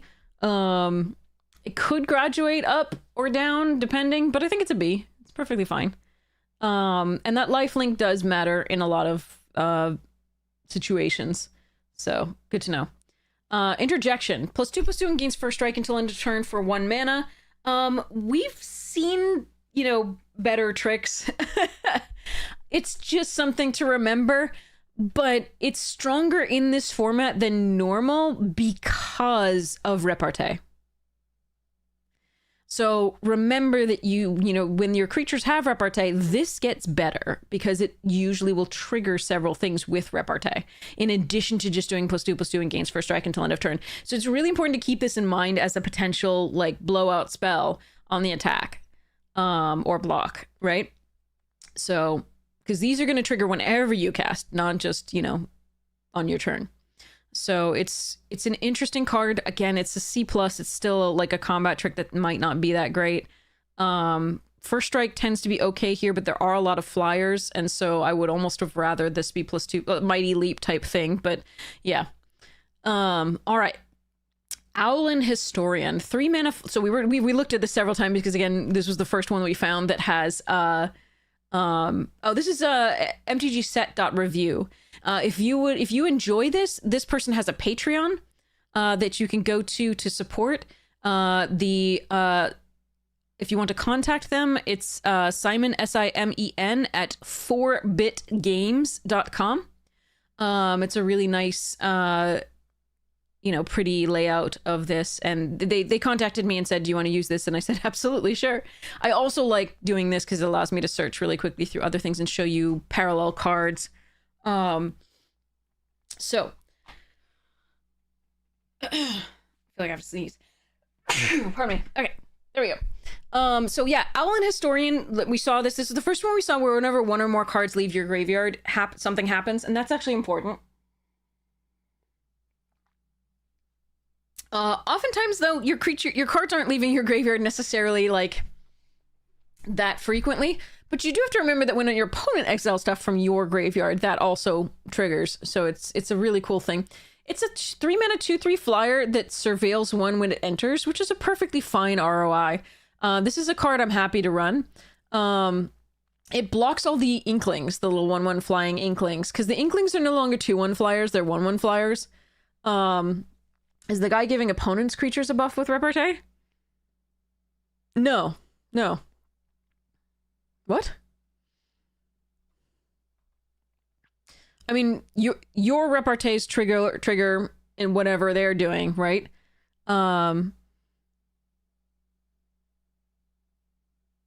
Repartee triggers on your stuff, right? As when you cast this thing, something else happens. So if they have a repartee creature that pumps all their stuff, it's not them casting it. So see, whenever you cast, that's what repartee is. So if your opponent casts something targeting your creatures, if they have repartee, it will trigger whatever repartee is doing, but yours won't because you didn't cast it. Anyway, sorry. So Surveil 1. For a 2/3 flyer for 3, not bad. Again, does block all the Inklings. It does not block the elementals well, unless you can make a card leave your graveyard. And so far, the flashback that we've seen has not been instant speed, notably. This is a sorcery still, right? Where they go? Dig Site, sorcery. Daydream, sorcery. I think it would be a little bit scary if they were instant. So, notably, this doesn't necessarily block the things, but it does get in, and it does, you know, receive pumps from other things and do all sorts of stuff and wear counters really well. So for now, I'm gonna give it a B-. I think it's actually probably better than a lot of the commons at C+, but it probably is a C+. It's close. It's very close. So yeah. All right. Now this card I was very impressed with. This was actually run in the Shuffle Up and Play episode. This is a really nice little card. because it's at 5 it's most likely that you will have a mana value 3 or less permanent in your graveyard, right, that you can return to the battlefield. But additionally, then you get the card at the end of the turn, and that's really sweet. And again, at the beginning of your end step, if a card left your graveyard this turn with like the flashback, or there's various things that do things from the graveyard as well, it's pretty cool. So I actually really like this card. I think this is a B plus. I think it's a good card. Because one of the things white doesn't do very well, especially white red, is draw cards, and this is huge. So I'm going to give this a B plus. We'll see how it actually works out. So Quillblade Laureate. So this is 2 mana 1/1 double strike, but it enters prepared. What? What do you mean it triggers on opponent's creatures? What are you talking about?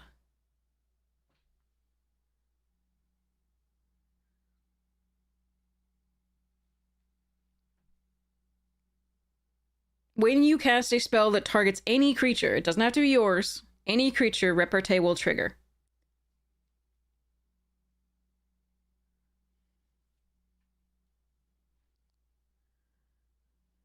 But your opponent's spell won't trigger your creatures with repartee. That's what you phrased it as. The wording on repartee is not confusing at all. Your opponent's, you're not casting, so here, look, whenever you cast an instant or sorcery spell that targets a creature, it can be yours or theirs, this creature's going to get something to happen. Your opponent's casting spells will not trigger this.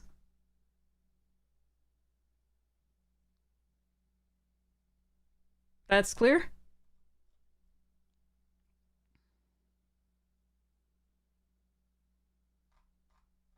It's very carefully worded. Whenever you cast an instant or sorcery spell that targets a creature. So if your opponent casts a sorcery spell, instant or sorcery spell that targets a creature, nothing happens as far as your repartee creatures. Your repartee creatures are just like herp, right? They don't care. But if you cast an instant sorcery spell that targets your creature or their creature, this is going to happen. Or both. So, yeah. All right, back to this. Laureate, 1/1 double striker for 2, which also has twofold intent.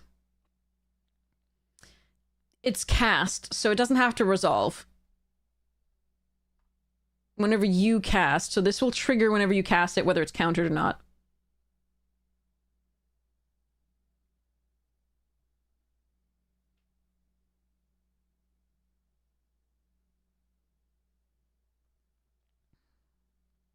You haven't buffed their creature, though, in that case. They have. Anyway. So yeah. Twofold intent. 2 mana, sorcery. Target creature gets +1/+0 and gains double strike until end of turn. So again, that can be very scary as well. Especially with something with trample. Or flying. Any kind of evasion. Super sweet. But this is just a strict upgrade over Fencing Ace. So here's Fencing Ace. So this is a 1/1 double strike for 1.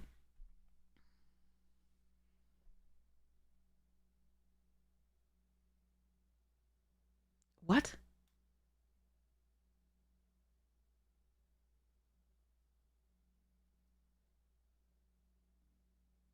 You will not have buffed their creature at all. If they respond with Snakeskin Veil, they will have buffed their creature.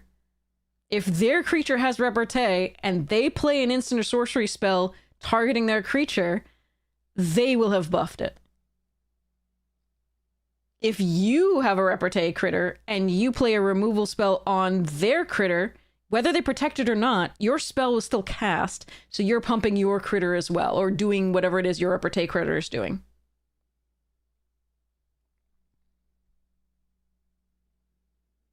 At no point will you have buffed an opponent's repartee critter by playing a spell. Ever. At no point.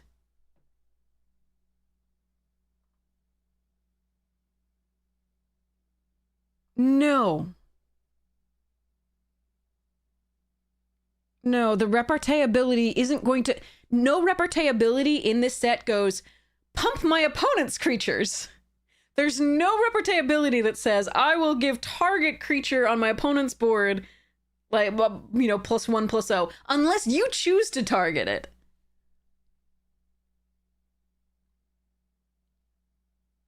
Like, there's nothing about that. All of that is wrong. So, yeah. At no point does your repartee ability target an opponent's creature unless you choose to do so.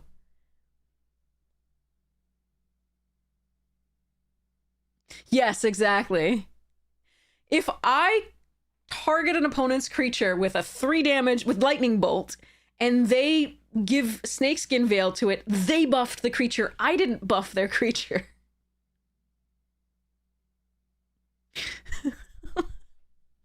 So, anyway, Fencing Ace, 2 mana.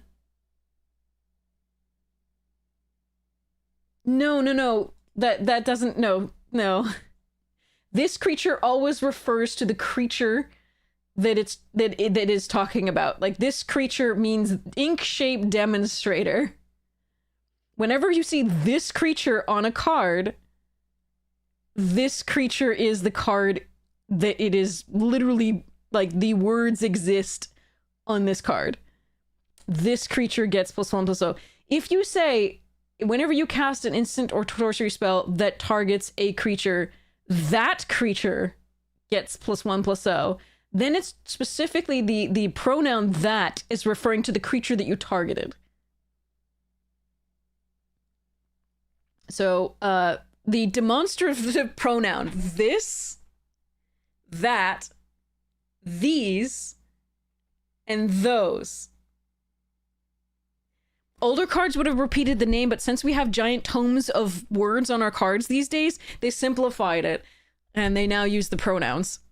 So, this says, whenever you cast an instant or sorcery spell that targets a creature, Ink-Shape Demonstrator gets +1/+0 until and gains lifelink until end of turn. The problem with that was it was confusing newer players in thinking that all Ink-Shape Demonstrators on the board got it. But this creature says this creature alone. This particular instance of a card. Yeah. Sorry. Anyway, English teacher. Sorry about that. Anyway, so yes, so the antecedent of this, right, is not relevant here. That would be relevant, right? But this creature is an adjective. This pronoun is functioning as an adjective defining creature, saying this creature, which creature, this creature, this literal card. So yeah. Thank you so much for giving a tier 1 sub to Evidence Self. I really appreciate it. Thanks so much for your support of the stream, Lizelle. But yeah, so basically that's what repartee is. Repartee is literally, you get a benefit, right, from casting instant sorcery that targets any creature on the board, or multiple creatures on the board, as long as it says target, right? And then you're gonna get a benefit on this card. So that's what's going on there. All right. Back to the Laureate. So again, this is just a powered up Fencing Ace. So Fencing Ace was always good in a set that had any +1/+1 counters or way to pump it. Or equipment. So this was, this here, we've already seen multiple ways to put +1/+1 counters on things. So we've already seen the, obviously, like the pump with the Forum's Favor. We've seen the put +1/+1 counters whenever you target a creature. We've seen put the +1/+1 counters in flashback. So it is pretty cool to see, you know, a double striker here. That said, we'll have to see how much bounce there is in the format, because, you know, that could be rough. But the fact that it can give something else double strike is kind of crazy. I actually really like this card. From what I've seen so far with the synergies. I have not played it yet. So yeah. What's Ink-Shape Demonstrator? What's that?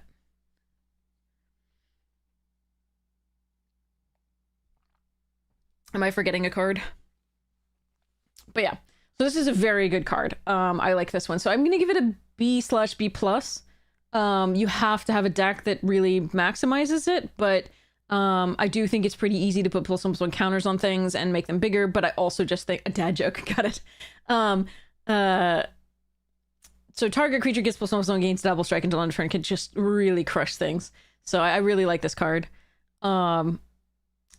Rapier Wit. So 2 mana, tap target creature. If it's your turn, put a stun counter on it, draw a card at instant speed. So you can cast on your turn, tap a creature, get through for a better attack, and put a stun counter on it so it can't attack you back the next turn, and draw a card. Or you can just tap a creature, draw a card on their turn to prevent it from attacking you that turn. It'll still untap the next turn. So it's a versatile card. We did have something like it in Strixhaven, as far as I remember. It was, I don't think it was, it might have been a lesson card, actually. I actually think I remember something like that that was actually pretty cool. But I missed the lessons. So this was a common. It was 1 and a white. Search. Study break. Yeah, it learned. Yeah, this was a fun one. So you can tap up to 2 creatures at instant speed and learn. That was a really fun thing. So this is kind of harkening back to that. Yeah. Cool artwork. Nice stuffs. It replaces itself, which is really nice. It triggers repartee, right? Tap target creature. You're targeting your opponent's creature. Doesn't matter. Or yours if you really want to. I don't think I would do that, but there you go. But yeah, so this is a sweet little trick. I'm gonna give it a probably C+. It's a worthy trick. Rehearsed Debater. We had jokes about this one being the master of its craft. Could tap your own Kona. Yeah, if Kona were in the set and limited, that would definitely be something you could do.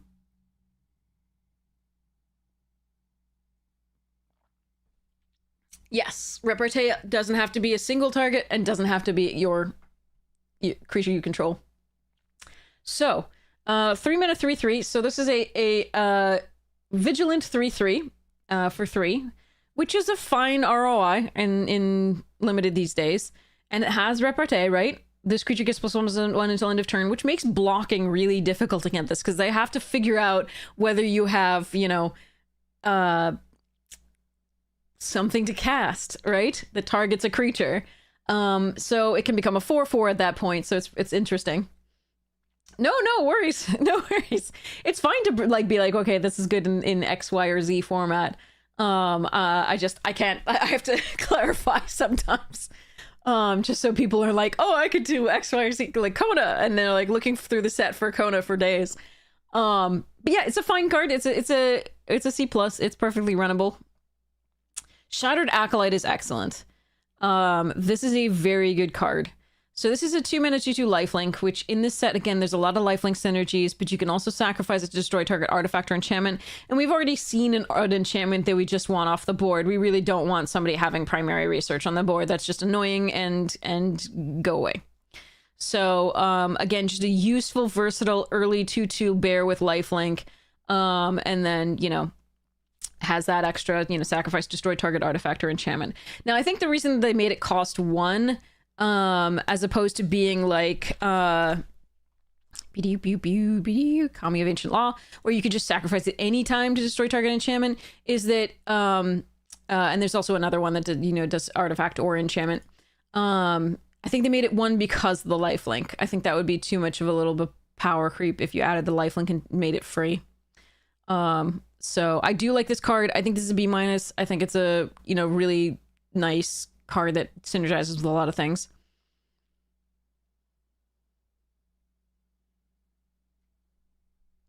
So, seems good. Soaring Stone Glider. So 3 mana 4/3 flying vigilance, but as an additional cost to cast a spell, exile 2 cards from your graveyard or pay 2. So it's either a 5 mana 4/3 flying vigilance, which is okay. It's not great, but it's okay.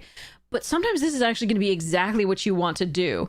You might not be able to do it on 3, but you could do it maybe on 4. And that exiling 2 cards from the graveyard can trigger your little 2/3 flyer to then be a 4, attacking as a 4 power that turn, which is just, it's really sweet to be curve the Owlin into the Soaring Stone Glider. Seems pretty sweet, as long as you cast like an instant or sorcery a couple times before, like 1 instant or sorcery on turn 1 or 1 instant or sorcery on 2/2. It's not always going to work out that way, but like it could be pretty cool. But again, even later on, exiling 2 cards is pretty sweet. So yeah. What grade is Sarah? Sarah's not uncommon. Sarah's a 4/4 for 5. You've seen it in Foundations played most recently, and it's still a damn strong card. But that's mainly because there's also angel synergies in that, but it's also good. But yeah, it's a good card. So I think this is probably going to be a B+. I think it's just a good card. The problem with it is that at 4/3, it doesn't attack well into elementals. Because again, the elementals in this set are 3/3 flyers as opposed to 4/4 ground creatures. So that's the one thing that makes me a little bit worried about this card. I do think it would be too powerful at a 4/4. Yeah, so I'm a little bit like, we'll see about this one. I have no idea.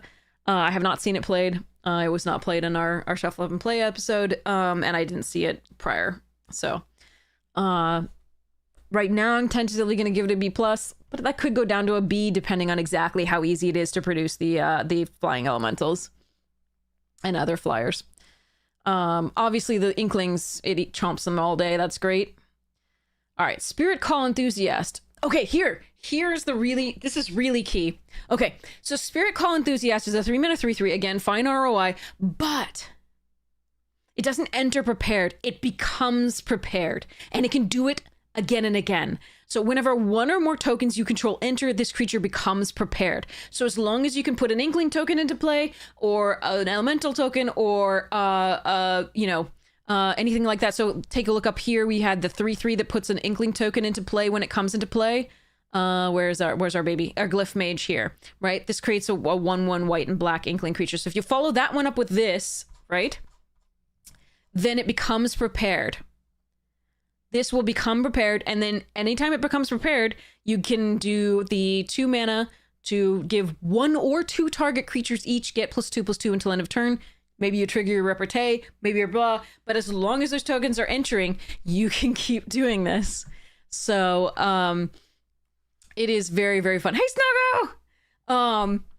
But yeah, this is a very good card. I really like it. It does require a little bit of work, but I do think it's a B+.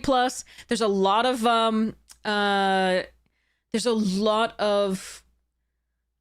token production in this set. Again, you kind of have to keep that factored in as you build around this card and with it. But it's just, even a 3-mana 3/3 still fine, and occasionally if you get that, extra, that's great. Remember, Scroll Boost is a sorcery. Okay? So just remember that you're not going to be able to get that mid-combat. You have to play it first. But this is a very good card. I think this is a really high pick. B+. Stand Up For Yourself. 3 mana, destroy target creature with power 3 or greater. So we are doing 1 mana more for a better reprisal. So here's, whoa, there it is. Okay. So destroy target creature. This was Alliances originally. Barry. Yes, I was in the Shuffle Up and Play episode with Amazonian and Jesse and Prof. We were playing Secrets of Strixhaven sealed, so you can watch it and take any lessons that you want to take away from it to your pre-release. Do keep in mind that we weren't able to produce any Lorehold rather, or Prismari decks, or purely was it? I think we were all splashing.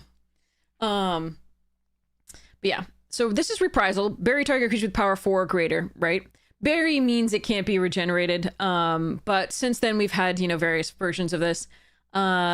So stand up for yourself is power 3 or greater, which is actually a lot more relevant in limited, because a lot of the times they might have like a 3/4 in the air that you just really want to kill, but you can't because it doesn't have 4 or greater.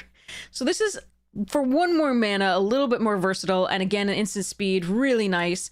This is a high pick. It's a B+. It's a good removal spell. You're going to want it. And again, it targets a repartee. Here is another example. Here's another example of, this is a fun one. Okay, so this is another example of a card without flashback, but it does get removed from the graveyard, right? Exiled from the graveyard with an ability. So this one is a really, this is annoying. I'm not gonna lie. This is a really annoying card because it's a 2 mana 3/1, but it does so much more. And I still remember the Future Sight cat that was like 6th Pride, I think, something like that. What was the original? Is this, yeah, Future Sight. So 6th Pride, you're 3 Prides too many. No, don't worry. I will also be messing up that way, but I love that. The 9th Pride and the 6th Pride have been at Civil War for a very long time. But yeah. So anyway, when they first printed this, I was like, holy crap, a 3/1 for 2? That is nutty, right? Because if you could get it out early, you were just taking, and they didn't have a blocker in the first turn, just 3 damage already was so, impressive. Now, not impressive. They've printed so many now 3/1s that do more than just this. And this is one of them. So this is a 2 mana 3/1 that is a spirit, which is a relevant creature type in this. There are ways to deal, things that buff spirits. Especially a rare that Amy played that I'm thinking of in particular here, but we'll talk about that later because we'll get to the rares and mythics later. But this is another one that you can exile from your graveyard to trigger your various things when a card leaves your graveyard synergies. That is really important. And so this is a 3/1 and it attacks, and when it's no longer relevant or it dies somehow, right, you can exile it from your graveyard, pay one white to gain 2 life and surveil 1 to fix your draws. Only activates as a sorcery, but really, really cool. But this is another thing to consider when you're talking about, okay, you do want graveyard hate for your opponent sometimes. So, but yeah, that's pretty sweet. But you have to remember that your graveyard hate, you have to trigger it at the right time so it doesn't give them advantage. So, decent card, perfectly playable, C+/B-. I think it could be a B-. It really does enable everything that deck wants to do. And it wears counters pretty well. Trades up a little bit, depends. So, all right. Summoned Dromedary. We are building a camel out of something. I don't know. Stone? I don't know. Anyway, 4 mana 4/3 Vigilance, and you can pay 1 and a white to return this card from your graveyard to your hand, activate only as a sorcery. That is a card leaving your graveyard. Again, that's going to trigger those synergies. I really like this card. I don't think it's phenomenal, but I think it's probably a B. Could be a B+. It's just, it's a nice trigger. It's just sort of current. I think it's a B+. I think it's a B+. It keeps coming back unless they have graveyard hate. I think it's very good. It certainly breaks stalemates because you can keep throwing it at them in theory unless they have 5/5s. And just keep getting it back, forcing them to Abyss for every turn. So I think this card is good. I'm going to give it a B+, and I could be wrong. All right, now we're in the blue. So Banishing Betrayal. So this I did see played. It's an instant speed, 1 and a blue, return target non-land permanent to its owner's hand, surveil 1. So they have now power crept Boomerang.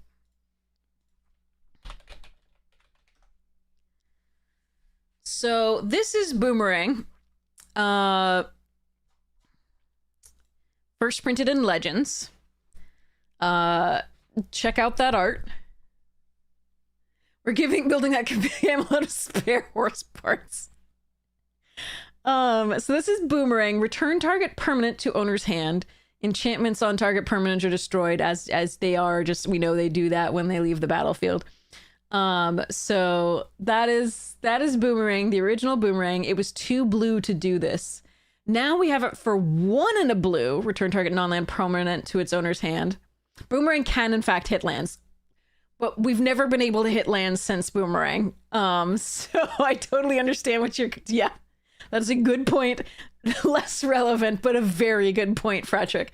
This just says target permanent. You can, in fact, hit lands. And if you can recur it, like, on something... I used to do Isochron, because I'm an asshole. So I used to do Isochron Scepter from Mirrodin. And I used to put Boomerang on it and then just make people miserable with a Boomerang every turn. But yes... so Boomerang can hit lands. We've never been able to hit lands since then, really, with any super relevant common or uncommon. But return target non-land permanent to its owner's hand. So effectively Boomerang for one fewer colored pip, and you surveil one. So this is a lovely card. How to be arch enemy with 2 cards on a table 101. Yes. I'm pretty sure there's worse things that you can do these days in this kind of Magic environment with 2 cards.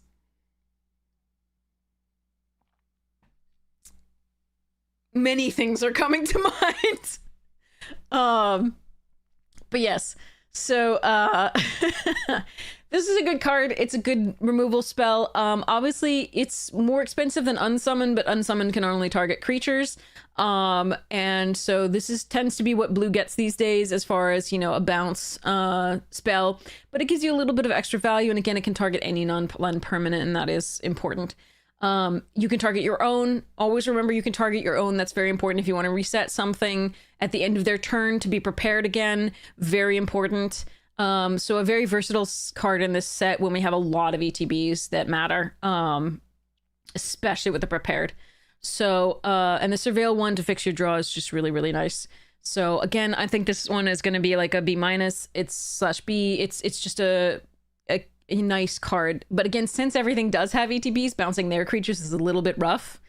So you want to really make sure that you're using it. Ideally, you're using it on an elemental token or a spirit token.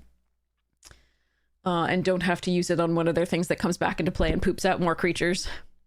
Or does something horrible to you. So, yeah.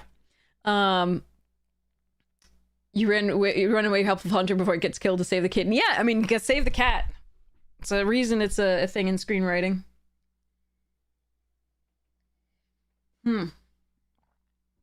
Okay, Brush Off. So 4 mana. This spell costs 1 and a blue less to cast. So 1 and a blue normally. If it targets an instant or sorcery spell. Counter target spell. So it's more expensive than cancel to target any spell, but less expensive than cancel to counter an instant or sorcery spell. So here's I'll give you, I'm sorry if you've heard this before. This is my spiel about counter spells in Limited. Counter spells in Limited are good if you are at parity or ahead. They are horrible if you're behind. You just don't have time to care about casting them. You'd rather cast any creature to actually interact, or remove a spell to actually interact with the table. So that in mind, there are a lot of expensive spells, X spells in this set, such that maybe keeping up 4 mana or 2 mana for an instant or sorcery is a good thing. So I remember in the Shuffle Up and Play episode, I cast an X spell that produced an XX fractal. And this would only pay 2 to have to counter that. So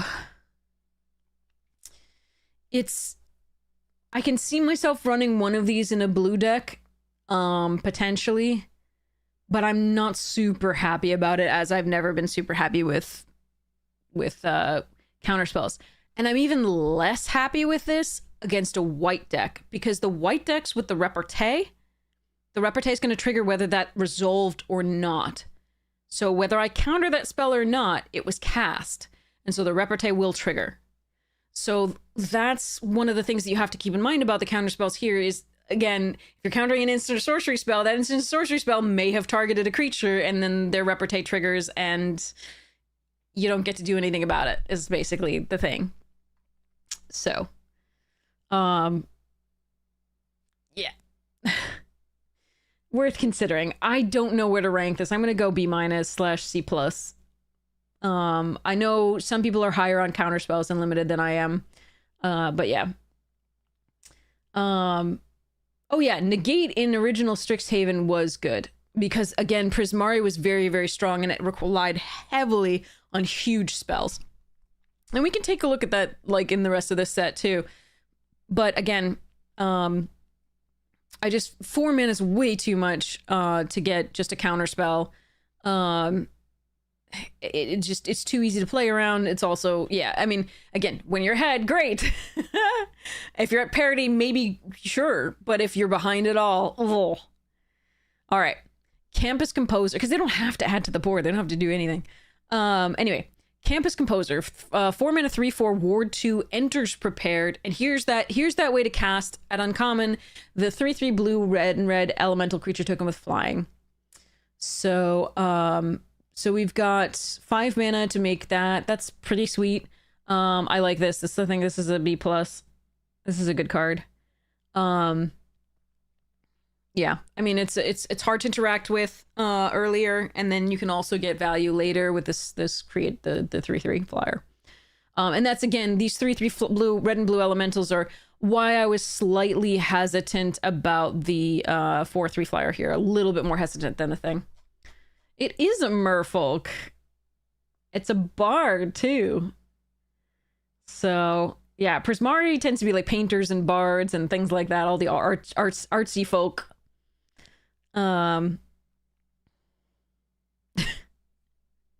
So all right. Chase Inspiration, 1 mana. Target creature you control gets +0/+3 and gains hexproof until end of turn. So dives things. Oh, hold on. I cannot type at all from this angle. I cannot type at all. I don't even know if this is the name of the card. Dive something. Dive down. There we are. So dive down. Look at this Moggly art. It's spectacular. So 1 blue mana. Target creature you control gets +0/+3 and gains hexproof until end of turn. This was originally printed in Ixalan. This is the same card, right? Target creature you control gets +0/+3 and gains hexproof until end of turn. So +0/+3 is pretty relevant to blue because blue is not usually the aggressor. And so that can do, you think Witherbloom is OP? We'll see. I don't know yet. I think it is good. I think it has nice synergies, but I'm not sure it's going to be OP. But, so this is Dive Down, and we've had several versions of this. We've also had versions like Shore Up, where it's +1/+1 and untap it. And you can let me know your preference for which one of these is good. The thing is, in a format that has a lot of bombs, like really, really big bombs, sometimes the only thing you need to do is use one of these types of spells to protect your bomb from their one piece of removal that they've drawn that takes care of it. And it is that's the game. So the same thing that happened with, for example, OTJ, which had a huge number of bombs. On occasion, you would just snakeskin veil it, and it was just, that was done. As long as they're like, because again, removal is limited in how many you're going to access and how unconditional they are. And if you just have a bomb, sometimes this is key. Again, this does target your creature, so it does trigger your Repete creatures, and gains hexproof and until end of turn. Again, it just protects. So it's not a high pick normally, unless but it comes higher if you do have a bomb already that you want to protect. So I'm gonna give it a C+ for now. I think it's playable, but it's not super exciting. Now this actually, Dive Down actually made standard, I believe, in this particular standard format. I think it did. That was a while back though. But yeah, Zealous, we're gonna get to Witherbloom over time. I did play a Witherbloom deck in the Shuffle Up and Play. I did splash 1 white card though. Okay. So Deluge Virtuoso. So 3 mana 2/2. When it enters, tap target creature and opponent controls and put a stun counter on it. So this is Frostlinks. We've had versions of this for a very long time, right? So instead of just tapping it down and it doesn't untap during its next untap step, which would mean that they could untap it with a spell. Now we get a stun counter with whatever we do. We had the snowballers, whatever they were. Yeah. Same thing here in Avatar. But this one also has other things. Jesus Christ. So anyway, so we're getting power crept on this particular effect. So we've got, and also this is a relevant type wizard. You played that mono blue tempo deck Storm Cursed. Thank you. That's important. I forgot whether like, yeah, there was the dive down was important. But yeah, so as we've seen, it's sort of power crept over time. 2015 also had Frost Links. That was like earlier. Do we have any more earlier than that? No, it's 2015, I think was the earliest. Yeah. So we keep getting more and more value off of our 3-drop that tempos out. And I've always been probably an unreasonable fan of these cards. They've done a lot of work for me, depending on the set. So I believe this looks really good. So this is not only a Frost Links type idea or, you know, Snowballers type idea, but it also has Opus. Now, Opus is one of the mechanics that we haven't really talked about yet. This is, you get a prowess trigger, essentially, for casting an instant or sorcery spell, right? Not prowess, because prowess is every, you know, non-creature spell, but instant or sorcery spell, sort of prowess trigger. Prowess light, let's call it that. And then you always, if 5 or more mana was spent, you get an additional something. So Opus says, okay, cast an instant or sorcery, get something. Cast an instant or sorcery for 5 or more mana, get an additional something. So that's all Opus is. It just says, yay, instants and sorceries. If your instants and sorceries are expensive, even more yay. So that's what Opus is. Now, so this is really cool. So this can actually pump up, and I really like that. I think this card is probably a B- in my opinion. I think it's a good card for a common. So I'm gonna give it a B- rather than a C+. I think it's quite nice. All right, so here's one of those X spells, and this is one of the ones that we're talking about. Not necessarily as like creating a big creature, but doing big things in theory. So this, XX in a blue, to return up to X target instant and or sorcery cards from your graveyard to your hand and then exile it.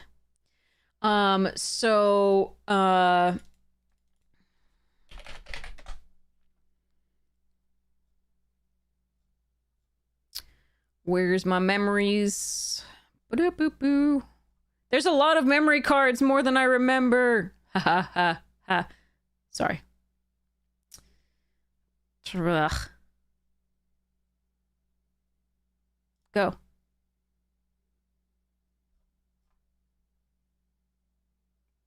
Oh my god.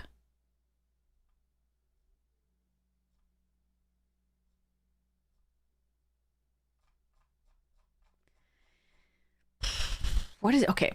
Well, I can always see the art in my head. I can never actually remember the names of the damn cards. No. So what we're looking for is 2 and a blue, and it looks for an instant or sorcery from your graveyard. There's been different versions of it.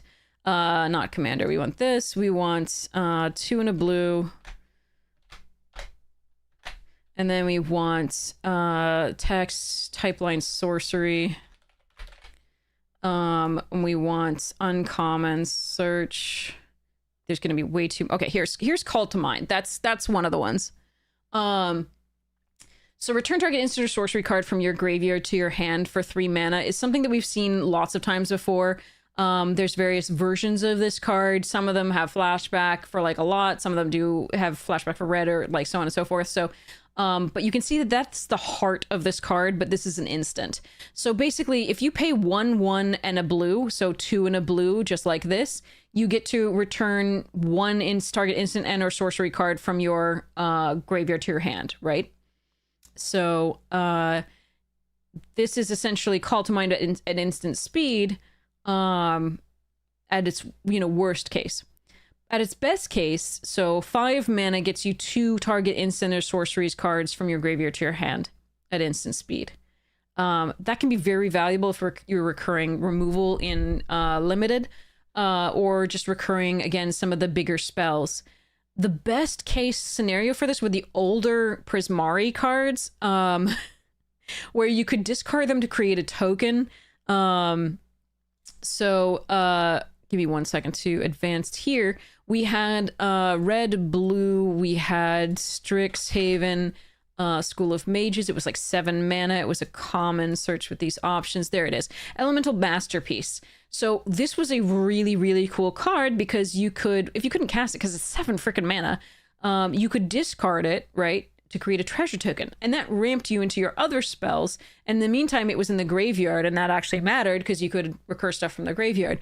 So this would be a lovely card in which something like this is in the set, where you can put a very expensive card away while still ramping, right? You can channel something or do X, Y, or Z, right?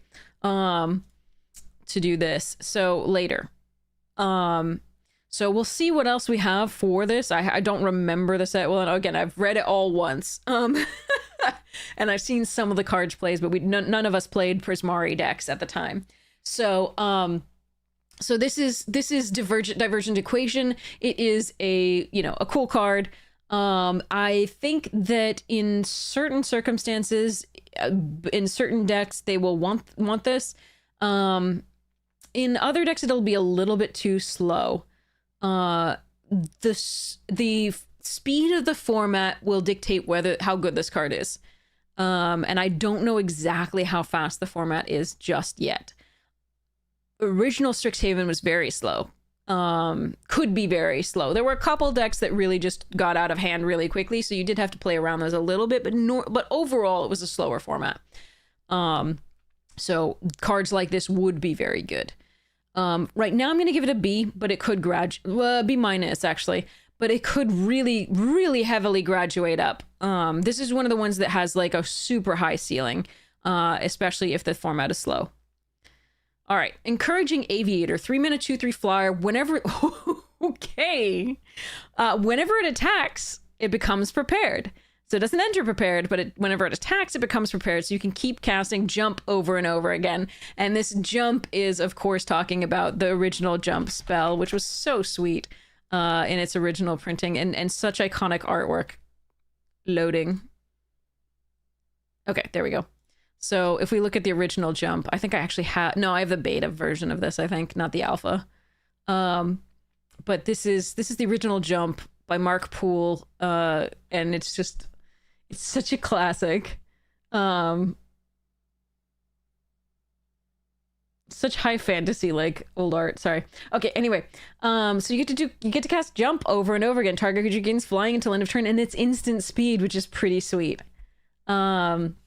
So I really like this card. I think this is a B+. I really like this card. It could go down to a B, but I feel like being able to fly creatures is just so dumb, especially if they just don't have any interaction for that. This is just dumb. So I'm gonna give it a B+, and like I said, it could go down. Essence Scatter. I hate when Essence Scatter is in a format. I really do. I really hate Essence Scatter, having to play around it. But again, like I said, counter spells, if you're at parity or ahead, great. Not great otherwise, usually. Still in this, there are some crazy creatures that you absolutely do want to counter, so you're gonna probably run it in a deck. It may just be absolutely necessary and sort of blue's substitution for removal in this particular set. So notably, counter target creature spell isn't targeting a creature for your repartee, okay? This is only newer players that are might be confused by this, but counter target creature spell, the creature is on the stack, it's not in play, so you're not actually targeting a creature as such. You're not targeting a card, and that's a big thing. So just doing that. Okay. So Essence Scatter, for me, B-, but it's probably a B. Like, you're probably gonna need it at some point. Flow State. Now, this is the only money card in the uncommons. This is like a $3 card or more. And that is because it is a far better Anticipate. So this is Anticipate. Look at the top 3 cards of your library. Put one of them into... It was originally printed here, I think. Dragons of Tarkir. I feel like... Am I wrong? Yeah, Dragons of Tarkir. And this was the promo during Dragons of Tarkir. So look at the top 3 cards of your library. Put one of them into your hand and the rest on the bottom of your library in any order. So this was card selection that you looked at 3 cards. And at the time, foils of this was like $15. But then they reprinted the hell out of it and printed better versions. And so... Okay, I'm old. Anyway, so this is Flow State. This is not an instant, but it is crazy. So it is 2 mana as a sorcery speed to look at the top 3 cards of your library, put one of them into your hand and the rest on the bottom of your library in any order. So at the base, it is a worse Anticipate because this is sorcery, not an instant. But if there is an instant card and a sorcery card in your graveyard, instead you get to put 2 of them into your hand. And the one on the bottom of the library. So it is a draw 2 for 2 if you have an instant and sorcery in your graveyard. So that is dumb. And that is why this card is money in paper. It is a very good card. To truly maximize it in limited, you're gonna, want to prioritize, obviously, spell deck. You're gonna want... Definitely you're going to want lots of instants and sorceries. Oh, sorry, I'm getting a message about stuffs. Okay, we're good. But yeah, so you're going to want to prioritize a lot of instants and sorceries. Now notice that in the combination of blue and white, which isn't technically supported, again, there's no Azorius type college. This is the 3rd set in a row. 3rd that supports only 5 color pairs. So this is going to be, we have Izzet, we have Golgari, we have Orzhov, we have Boros, and we have something I'm forgetting.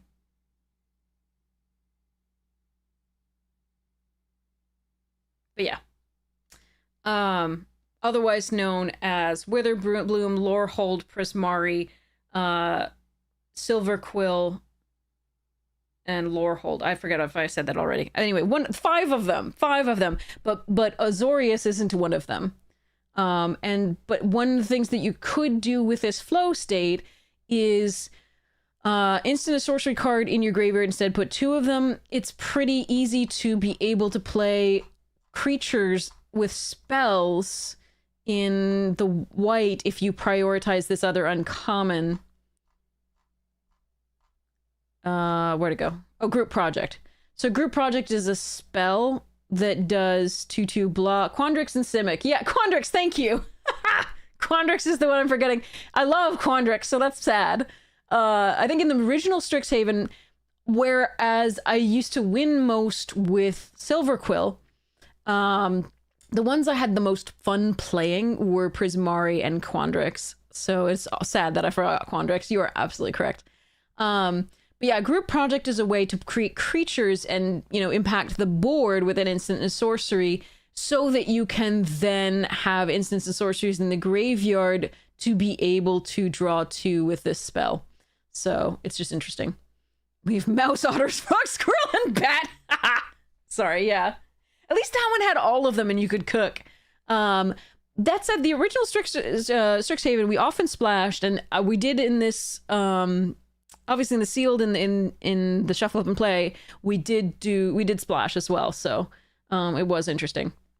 Okay, so Fractal Anomaly, 1 blue, Psychedelic Whale, create a 0/0 green and blue fractal creature token and put X+1/+1 counters on it, where X is the number of cards you've drawn this turn. I am never going to make this work. I'm going to get wrecked by this card because it's instant speed. If you just draw 2 cards and then play this, and then you get a 2/2 at instant speed, they can eat their 1/1 or something like that, right? That's great. I'm never going to get this to work. And so I will not I will probably not be picking this highly because too many things for me would have to go right.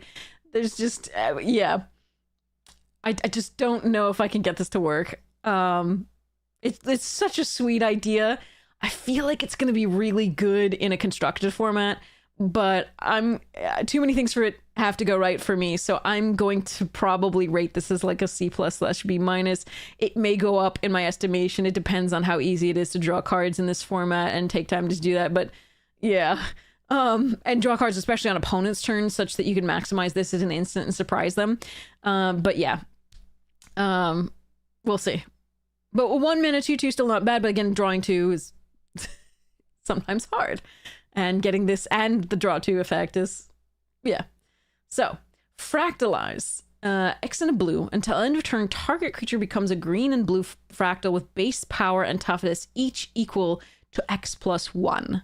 So if you cast this for a blue, you can make something into a 1/1. So you can frogify something. Alternatively, if you spend a lot of mana, and spending a lot of mana is really nice for Opus, like we saw here, right? When you spend 5 or more,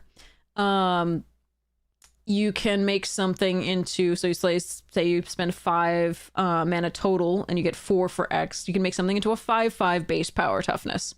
Now, if it had +1s with counters on it, it's even bigger.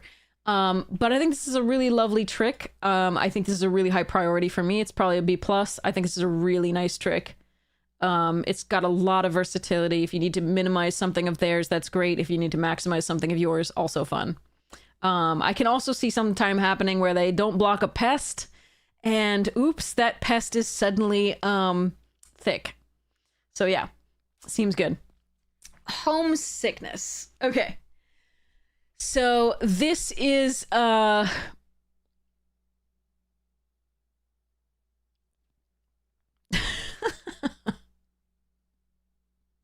this is a lot to take in from the artwork. So this is 6 mana instant. Target player draws 2 cards, tap up to 2 target creatures, put a stun counter on each of them. We've had some interesting versions of this in the past, that either bounce or put stun counters on 2 things, and then you get to draw cards, and then yeah. So it's a reiteration of several of the things that we've seen before like that. So like Wave of Calamity or something like that. But do you do blue card? Nope, not called that. Probably gonna be 2 waves here. 6 mana probably. Nope. I don't even remember what it's called. It was a Bloomburrow card, though. It cost like 6, but I forget what it was. All right, anyway. Yeah, the flavor text is so cute. And, like, the image, too. And it's quite flavorful, exactly. So it sends gifts, right, from home. Draws 2 cards. Tap the 2 card target creatures doesn't really make sense, but maybe multiple people are experiencing homesickness. But the stun counter for, like, being actually sad about not being home and kind of, yeah, homesick. There you are. So, kind of cute. Calamitous Tide, thank you. So return 2 target creatures to the owner's hands. That's different from tapping them down. Draw 2 cards and discard a card. Again, tapping them down and stun counters are sometimes worse than bouncing, sometimes better. But drawing 2 cards is better than having to discard a card as well, and it's a sorcery as opposed to an instant. So I think this card is much better, in theory. Yeah.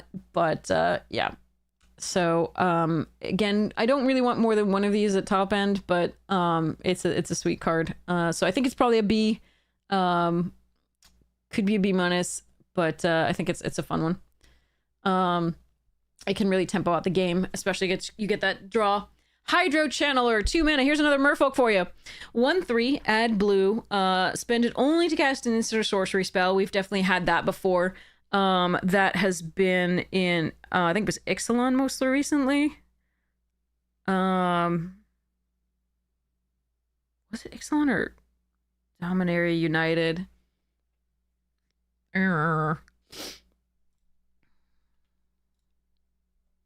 So, 1 in blue. It was also a merfolk.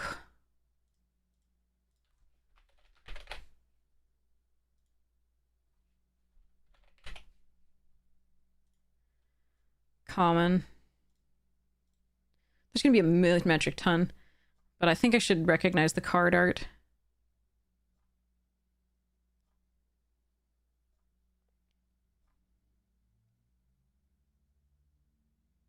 Arcanist, there it is.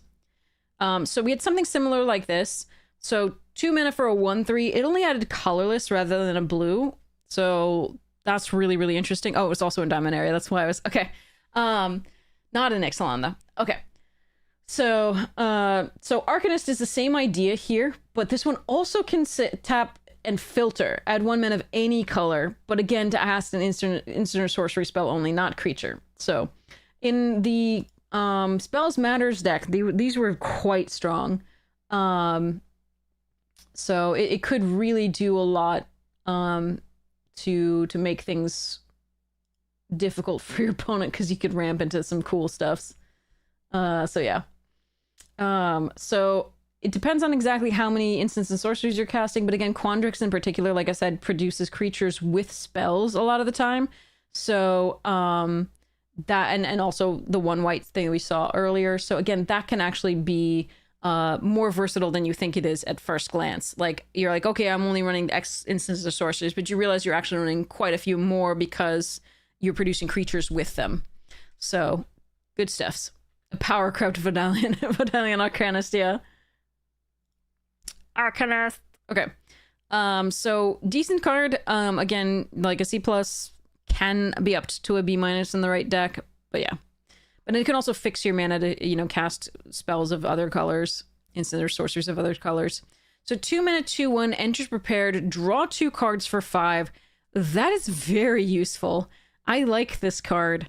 I think it's going to be probably I mean, because nobody wants to kill it. It doesn't block well, and it doesn't really attack well into pests or inklings, but it is a very valuable card to be able to just put down something early. If you have to block, you have to block. But if you get to go later, you know, even 5 mana to stop a stalemate or just get, you know, fill up your hand when nothing's happening, they won't want to kill it. They really won't. So I kind of like this card a lot.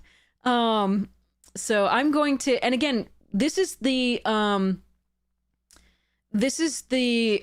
something, a sorcery that you can use this to make cheaper. So it is important to remember that. It's important to remember that you're getting the versatility of being able to cast this, and maybe, okay, you also cast the draw 2 cards that turn, but you can also just put it down early. The versatility of this is very important. It's a good early at 2, because you just need to be able to stop opponent's aggression, or it's good later because you can draw 2 cards as well. And it can sit on the board for a while until you can do that, and you can block with other things or do whatever it is you really want to do. But again, the things that we've seen that make instants and sorceries cheaper is really nice. They're really nice to work with this.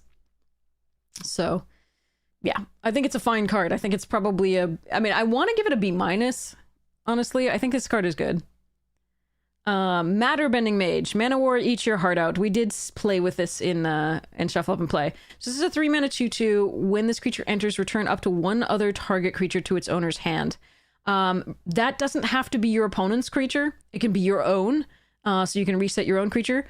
And then it just has another line of text because reasons. Whenever you cast a spell with X in its mana cost, this creature can't be blocked this turn. So, and we've seen that there's a fair number of X spells so far, Fractalize and, Divergent Equation, meh, but like, yeah, we'll see more, I'm sure. So I do think this card is very good. Obviously Mana War is always pretty good. Now again, resetting something that's prepared, not so great, but it's still, there's enough tokens that's pretty cool. So I'm gonna give this a B+. I really like this card. I think it's excellent. Okay, Muse Seeker. It's 2 mana 1/2. It has Opus. So again, yay, instants and sorceries. Double yay if they're expensive.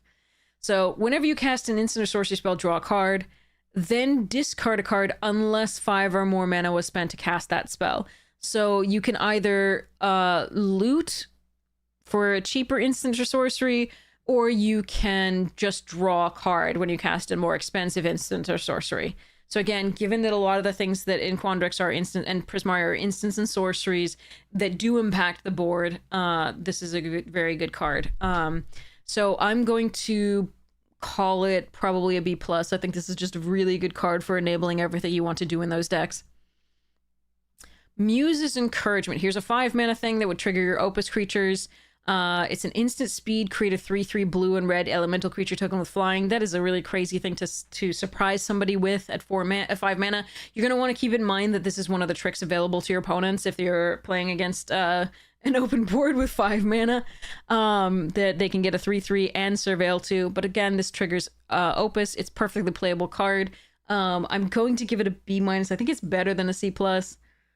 I don't know. I'm probably ranking things too highly these days. I'm rarely ranking anything C or C- these days, just because most of these things I'd be happy to play. Like, not happy to play, but perfectly fine playing. Usually the C's and C- are things that I really would not be happy playing. So, like, I'm perfectly fine playing this card. So, and happy to play it most of the time. This one, like, I feel like it's a B-, not a C+, but maybe I'm wrong. Okay. Can you also trigger the Opus creature for the big bonus with a discounted treasure cruise?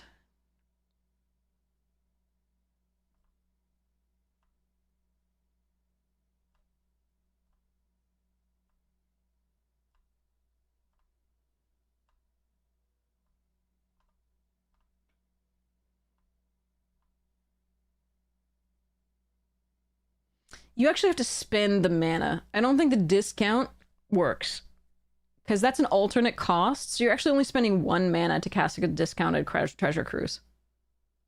Also, treasure cruise isn't in the set that I know of, but it might be in the special guest. Who knows? But yeah, you have to actually spend the mana as opposed to Delve, which is an alternate cost. So you weren't actually spending 5 mana to cast that spell. So, Orisa, Tide Choreographer. 5 mana 2/2. Ew.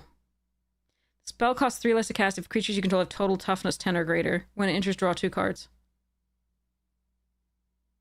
So it's a win more card, but it's also a 5 mana 2/2 that draws 2 cards. It doesn't fly like Muldrifter, but it's still fine.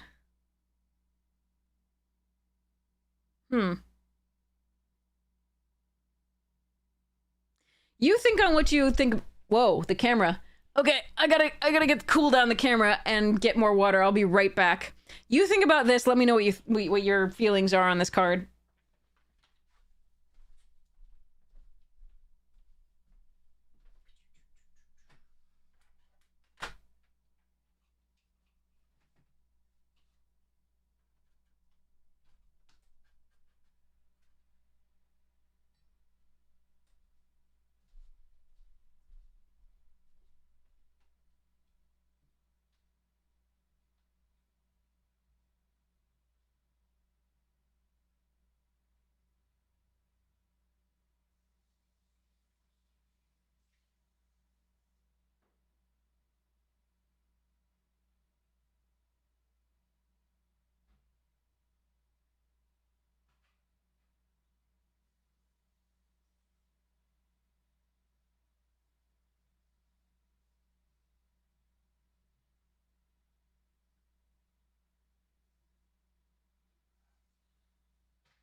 Okay.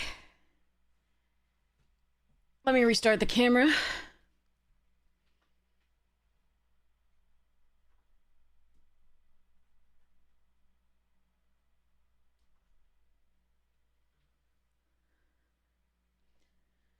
Do.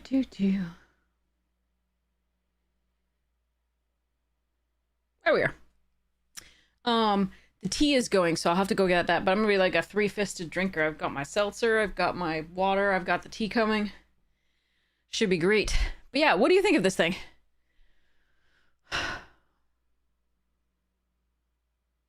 I think it's probably fine. I think drawing 2 on any card in the past, that has been flying usually, but this could cost less, maybe. I don't know. But we've got, so Cloud, Deuter Guy, Blazer, Blaze It, 320. Technically 420, but yeah. Okay. Anyway, let's just, numbers don't mean anything. And if you think they do, watch our Shuffle Up and Play episode. But we got Cloud Blazer and we got Muldrifter. So, and they've always been great in limited. So I feel like this is going to be good. On occasion, you'll get to cast it for 3 less, but I think at 5, it's still fine. 2/2 body, draw 2 cards. Still seems okay. So I'm going to give it a B/B+, especially since there's Flicker, right? In the white, especially, that we saw, that can just reset the card. Or you can bounce it and replay it. I think it's a good card. I think I want at least 1 in my every blue deck that I have, so I think it might be a B+. Yeah. Seems good. Procrastinate. This is me. I also look like a frog. Froggy, froggy!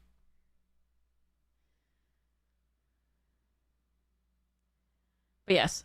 Tap trigger creature, put twice X stun counters on it. Remember, if you pay the 5, if this is 5, then you get the Opus triggers. But it's just a way to make something go away for a while.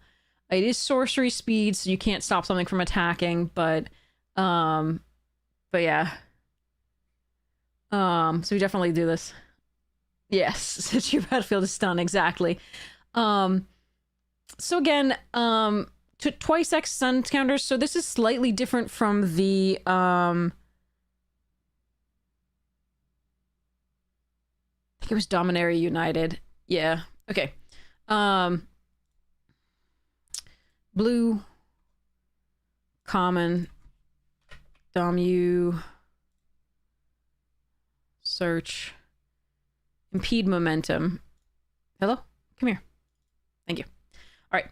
Tap target creature, put 3 stun counters on it for 2 scry 1. So technically, you're getting a better rate on the impede momentum, especially with the scry 1. However, the value of that X being able to be higher, not only for your Opus creatures, but also just in general, like this creature's never going to untap, is really nice as well. So the versatility on it is pretty sweet. That said, I still prefer this card in limited just because of the cheap nature of it, but I think this is still a really fine card. So again, I think this is a C+/B-. It can go up to B- in an Opus deck, but I think it's normally a C+. Perfectly fine. Not exciting. Quick study. So we just have this new, that's a pure reprint. I believe Quick Study is actually the name of the previous version of it as well. Yeah. Wild Cell Drain, right? When they started printing Divination at Instant, you were like, okay, cool. We've been power crept. All right. So yeah, that's just, it's a thing. It's not versatile in the way that will trigger your Opus, to the bigger version, but it'll still trigger your Opus, because it is an instant. Draw 2 cards, do your thing. It's, because it's common, you can actually probably, on occasion, combine it with a card that I'm really scared to run, the Fractal Anomaly, and you'll get the 2/2 at instant speed. So, I mean, you could also just play it on your turn because you've already drawn a card for the turn, then you draw 2 for the thing, and then you get 1, like a 3/3 Fractal at on your turn, which is less of a surprise, but still. So the presence of that is interesting. I don't know if I would, yeah. Now the thing always with things like divination and quick study is if you actually think about it, you're only netting one card because you're using this card to draw two. So you're still only netting one card. So what you're looking for are synergies with having, you know, cast a card instant speed, right? So again, this has a lot of that. And so this is one of the sets in which quick study is going to be a lot better than it would be otherwise. So things like divination and quick study. So again, this card is a higher pick than it would be in certain other things. Like, I don't remember how many instances of sorcery stuff they had, like values of this. I think they had quite a few. But like foundations, had the draw two effect. Like whenever you drew a second card and during the turn, you would get like poop out a 1/1 with a mystic or, a 1/1 fairy or, do X, Y, or Z. So, it did have that synergy, but it didn't have like casting instances of sorceries as such, wasn't as much of a synergy. You did have like an otter that had prowess, but that was kind of the extent of that. So, but this one looks like it'll be a lot better. So, I will have to see a lot of the other stuffs. In this to really gauge how much I value this card, but for now I'm going to put it at a B minus, but it could graduate. Run behind, 4 mana, 1 less to cast if it targets an attacking creature. Target creature's owner puts it on their choice of the top or bottom of their library. So from the beginning we had Griptide. This is put target creature on top of its owner's library. Since then, they've given everybody the choice. So you can't actually guaranteed to blank their draw. This one could guarantee to blank their draw. They could put something on the top of their library that was complete, like, ass. And then they were just, like, not going to draw a new card. And it was great. But since then, they've given us all sorts of additions onto this. Not only have they done, okay, they get to choose whether top or bottom, but they also give you surveil, right? But blue always gets something like this every time. It's something that people, you know, will run because it's, you know, can be useful. This particular thing where it costs 1 less to cast if it targets an attacking creature, we did see that in Foundations, I believe. In that version of this card, 1 or 2 less if it targeted an attacking creature. Same idea. Puts on top choice of top or bottom of their library. This will trigger repartee. It is 4 mana, so it will only do the smaller version of the opus. But it's just what blue gets in terms of sort of tempo based stuff in addition to the boomerangs effect type thing that we saw earlier. Yeah. I mean, you're gonna run it on occasion. Like it's a B minus / B card. It depends on how much you need it. And again, there's so many things with ETB and prepared that these blue effects get significantly worse because everything these days has an ETB. It's kind of crazy. It's no, as far as dispersal was epic, way better than what we get. No, as far as it's dumb. That's the best version of this that we've ever had. This was 2 less because we only 1 to attack. Like but this was only bounced to hand. But like, that was a crazy card, in March. But yeah, no, the one I'm thinking about is from Foundations. But yeah, these effects get so much worse now these days that like everything has a tome of text on it. When it enters the battlefield, it does 14 different things. So you're not actually like removing a card because it's already gotten a value. So you're removing like half a card. And so the blue removal has gotten significantly worse over time, in my opinion. The blue tempo, rather. It's gotten significantly worse. Because there's so many things where it's just really bad to put them back in the opponent's hand. You're not getting as much for your tempo as you would normally get. Because we had vanilla creatures in the past. Did you know that? We had things that don't do something when they enter the battlefield. That Hill Giant's one of them. Look at this glory.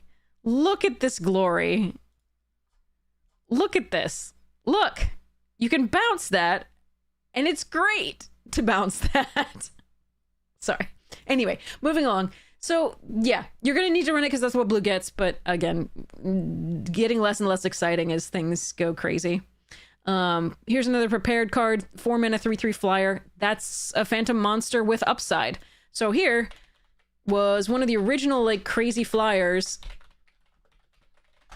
Until, like, freaking Iconic Masters. So this is Phantom Monster, flying 3/3. It has lovely Edgar Allan Poe, Haunted Palace quote, stanza, on there. So it's a great card. And it was, yeah, it's really good. It wasn't outplayed by Sarah Angel because Sarah Angel could be bounced with like Boomerang and it would just keep going. But, yeah, anyway, but this is that plus enters prepared and you can careful study on it. Now, careful study is, some of these cards are new versions of things, but careful study is in fact an actual spell. So we've seen a few things that are actual spells so far. So careful study is this from originally Odyssey. Draw 2 cards and discard 2 cards from your hand. It's sorcery. It's so good. Again, if your hand is like full of lands or full of cards that aren't impacting the board, it's just such a sweet card. You're casting a spell for Opus. You're putting, yeah. Anyway, I love this card. This card is good. I like this. This is a B- for me. So good. Okay. Tester of the Tangential. 2 mana, 1/1, but it's increment. Now, increment we haven't seen yet, so this is a mechanic. So I'm gonna go get a tea and be right back, and we're gonna talk about this one. I actually played an increment card in the Shuffle Up and Play episode, and I'll tell you my thoughts on that one as well. Be right back.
Okay.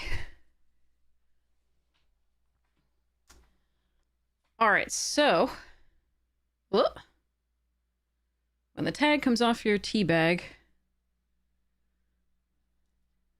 you just hold on to the string for a bit, I guess.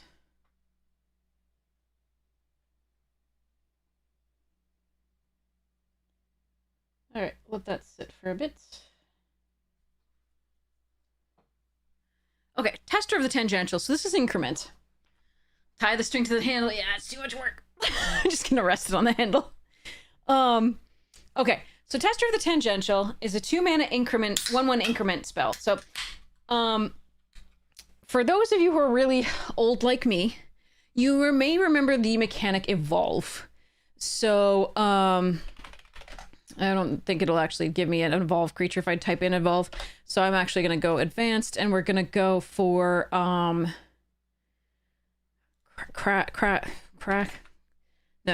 what was it? Krasic? Something like, no, okay. All right. So we're then going to actually do a type line.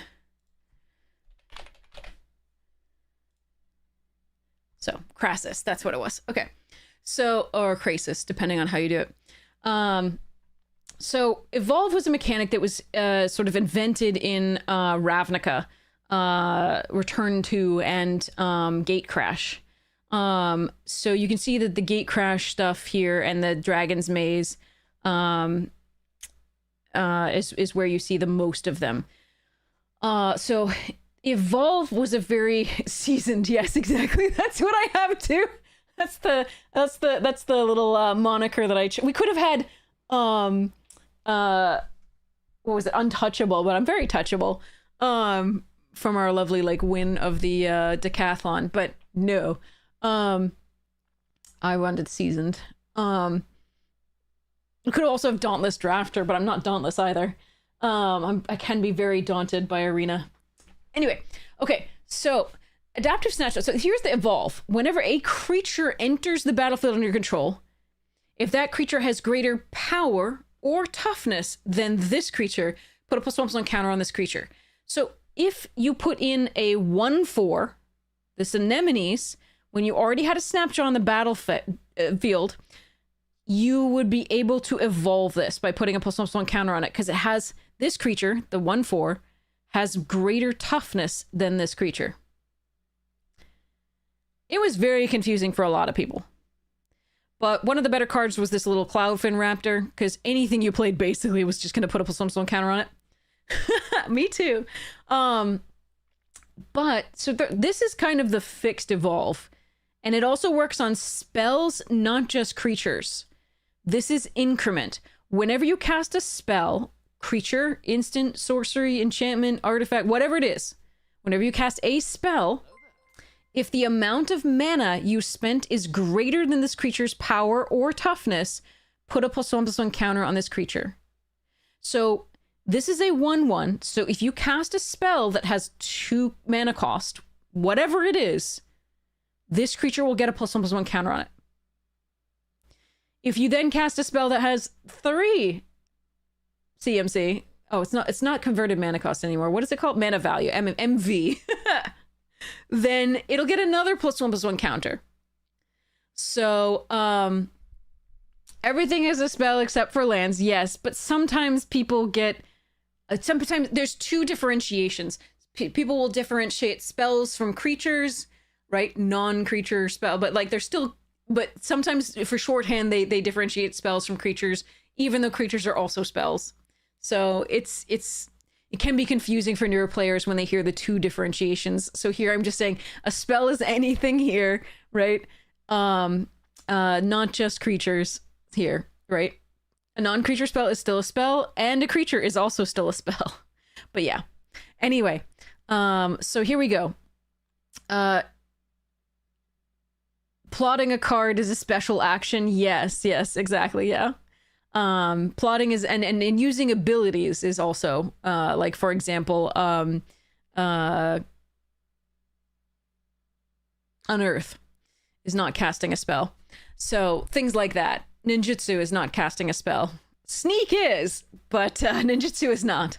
So this is at the beginning of combat on your turn, you can pay X. When you do, move X +1/+1 counters from this creature onto another target creature. So this is really cool. No, Opus and Repartee are on casting a spell. This is an ability. This second thing. When you do move, so this is a way to farm counters. So basically, okay, so I've got a 2 mana 1/1. Let's say I've now got a 2 mana. It's been incremented twice. So I've now got a 2 mana 3/3, right? So it's a 1/1 with 2 +1/+1 counters on it. And at the beginning of combat on my turn, I can pay 2 to remove those 2 counters from this creature and put them onto another one. Then this is now a 1/1 again, and almost anything is going to increment it. So this is a really cool card.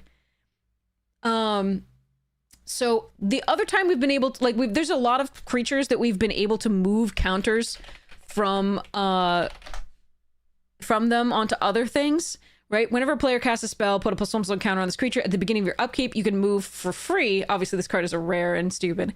For free, you can move any number of +1/+1 counters from this creature onto other creatures. In this case, you're going to be able to move counters by paying X, right? And only at the beginning of combat on your turn. But then it's going to be able to increment more easily. So you're going to be able to get more counters on it quickly. There are some guild mage. Was it a guild mage or was it a yeah? So like guild mages could move counters on things into different stuffs. There was also another Simic mage thingy that did stuffs. Oh yeah, right. Move another creature, blah blah blah. That, yeah, move counter there. But this one's really cool because it can keep getting counters and keep moving them onto other things. So so at the beginning of combat turn, you may pay X. When you do, move X +1/+1 counters from this creature onto another target creature. I believe that it will not resolve if you kill the creature that you targeted. I think you still... Oh, you mean they kill the tester? So basically, if you target a creature, right? If you target another creature and they kill that creature, I believe the tester keeps its counters because it doesn't have a target to move them onto. If you target a creature... Sorry, hold on. I'm losing my earbud. If you target a creature and they kill the tester, then I think they can't kill the tester fast enough, as long as you've already paid it. Because it says when you do, like... if you go to activate this, you may pay X. And when you do that, I think they can't interrupt that necessarily.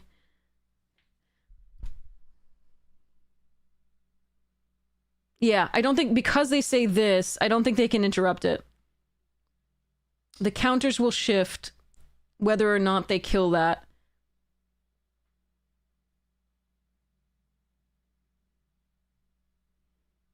And again, one of the best resources that I can point you to is the release notes.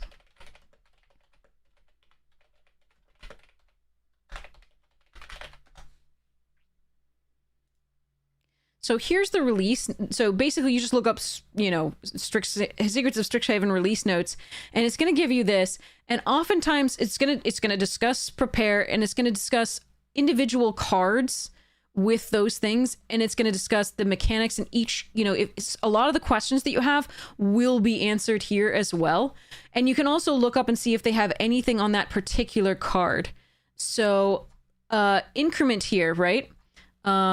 This is a talk about increment, which is the ability we're talking about.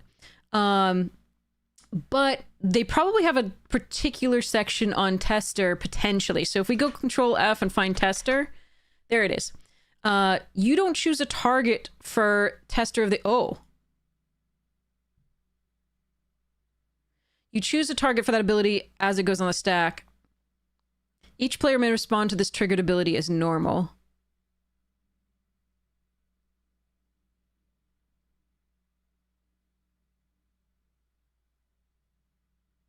What? That doesn't seem...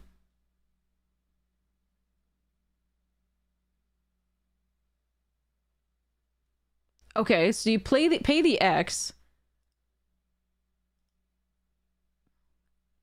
Choose a target as it goes onto the stack.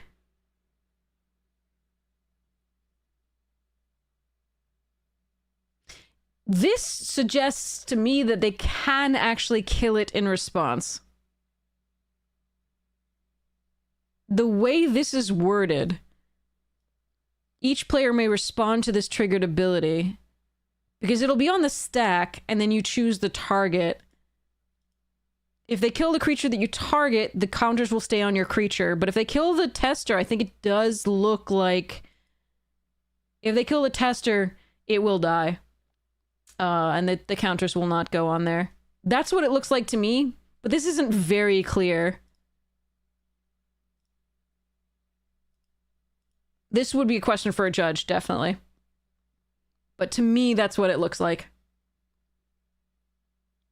Yeah, I think they can get you with the way this is phrased. You choose the target for that ability. Each player will respond to this triggered ability as normal. Then I think it's the yeah. I think they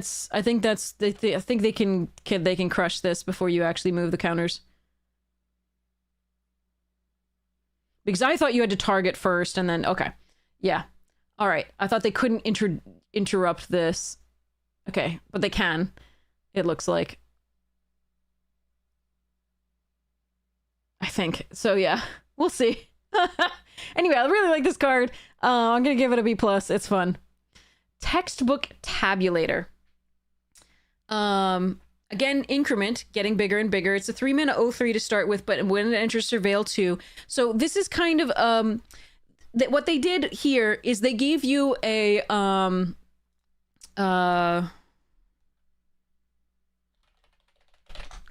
they gave you, whoa, Tome Seeker? No.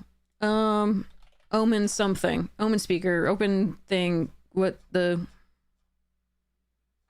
Is it not Omen? Oh, there it is. Speaker, okay. So, Omen asterisk. So, what they're doing here is they're giving you a creature that is like an Omen Speaker effect that will smooth your draws on 2 with a Scry 2, but they couldn't make it 2 mana with the increment ability. So they made it 3. And that is a huge difference. Because one of the best things about Omen Speakers that came down on 2, so you only needed 2 mana in your opening hand to be able to make sure that you could find your 3rd with the Scry 2. Cards like this. There have been a lot of iterations of this card. I don't like this on 3. I think the Surveil 2 is much less important on 3 on an 0/3 body. So yes, you will be able to make this card bigger, better, faster, stronger, and a good blocker on 4 as a 1/4. But I just think that the Surveil would be so... I would just rather a 2-drop that Surveils 2 and maybe as an 0/1. I don't even care if it's an 0/1 with increment. 3 mana for this effect, and the increment just feels really bad to me. Now, it's probably still runnable depending on the speed of the format, but normally I would really prefer this, especially in Best of 1 on Arena. If we're talking about in paper, it's going to be a little bit less painful, maybe, but like Best of 1 in Arena really, really rewards aggro decks a lot of the time. Not that you can't play anything else, you know, mid-rangey or blah, and all draft tends to be more mid-rangey than actual aggro, compared to like constructed aggro. But again, I really would prefer this effect to make sure that I hit my mana and like a good curve or blah on 2, not 3. So this one doesn't make me very happy. It is a wizard relevant creature type, but meh. So I'm giving this a C/C+. I do not know whether this is good enough to run. Like, Surveil 2 is really nice, but an 0/3 on 3? Yeesh. Even with increment, like, it's just not... Yeah. Anyway. Okay, now we're on the black. And I do have to stop in time for a meeting with Untapped.gg at noon. So it's 11 a.m. now, so I'll have to remind myself of that. But then I'll come back and we'll do more. So let's see if we can get through the black in the time before that. Okay. Adventurous Eater. So this was a card played in the Shuffle Up and Play. 3 mana 3/2, enters prepared. You could put a +1/+1 counter on target creature and gain 1 life. There's so many gain life synergies in Witherbloom. That's what this is doing. But a +1/+1 counter, there's also +1/+1 counter synergies, and you gain a life. Pretty sweet. Just a fine card. C+, perfectly runnable. It does what you need it to do. Could graduate to a B-. I don't know. There's just, yeah, probably C+. Arcane Omens. So this is 5 mana Converge. So Converge is actually a returning mechanic. And it's similar to like Domain and all the other stuffs. Converge is, it matters the number of colors you spend to cast the spell. So, it's kind of like Sunburst, kind of like, what the? Okay. Right. I'm not typing in a type line. So things that have sunburst, right? With each color of mana you spent to cast it, they come in with +1/+1 counters or other types of counters. In this case, they you get something to happen based on the number of colors you spend to cast the spell. So this is 5 mana, and let's say you're running 3 colors, like is often the case in Limited these days, where you're running 2 colors in a splash. If you spend 3 colors for 5 mana, they discard 3 cards. So it is something to keep in mind that it is a potential just wreck their hand. It's probably going to be best against Quandrix, which draws cards easily, and Prismari. It might not be worth it at 5 mana to make a more aggressive deck like Lorehold or Witherbloom discard cards at that point. You might just want to be impacting the board. So, and again, if you do it on Lorehold, they're gonna have cards in the graveyard that do stuff or have flashbacks, so that can be worse. I'm not a huge fan of this card. I'm going to give it probably a... I mean, again, like I said, it's good against certain colors and not against others. And even then, if the game goes a certain way and you're really behind, it's not good. So I'm going to give it a C+. Slash C minus, sorry, slash C. I think it is runnable in certain circumstances. I'm not going to be really happy to play it in best of 1. In best of 3, I probably will be pretty happy to play it on the draw. Again, going first in this format makes this card worse. So opponents going first means they'll have fewer cards in hand to start with, so this can really, empty it out. Hey, nobody, how you doing? But yeah. So this is a really interesting one. Oh yeah, the Shuffle and Play episode. I hope you had fun. Yeah. I mean, I was playing with wonderful people. Amy and Jesse and Brian are just all amazing. It was very, very fun. But yeah. So anyway, this one's meh. Arnon, Deathbloom Botanist. I did get to play with this card.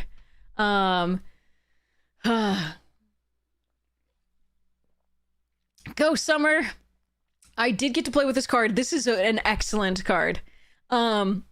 So think about it. When your pests die or your inklings die, right? Target opponent loses 2 life and you gain 2 life. It's also a Death Toucher at 3, which is not the worst, not the best. We've had Death Touchers at 2 and 1 for 1 and 2 mana.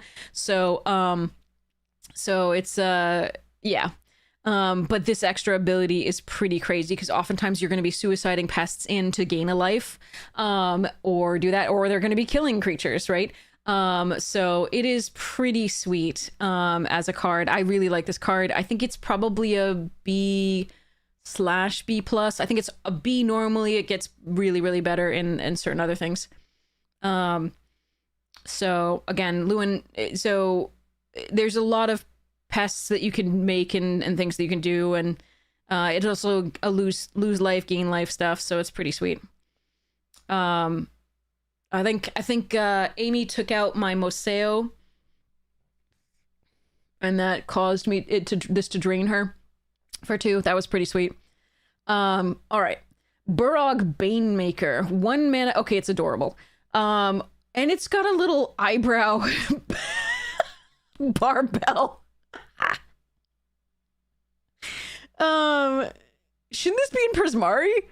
It's like coloring stuff. Anyway, no, it's using its little poison pouchy thingies, nodules to poison this quill, I'm sure, and do a blow dart. That's probably what's happening. But yeah. Hey, Dimasag, how you doing? But yeah, 1 mana, 1/1 Death Touch. Like I said, we've said this, and then this has the Shade ability. For those of you who don't know what that means, block, blah blah blah blah blah. Where'd you go? I want my classic. I want my. Oh my god, there have been so many since. Oh my god. Where's my baby? How am I not seeing it? Do they have like a new version of the art?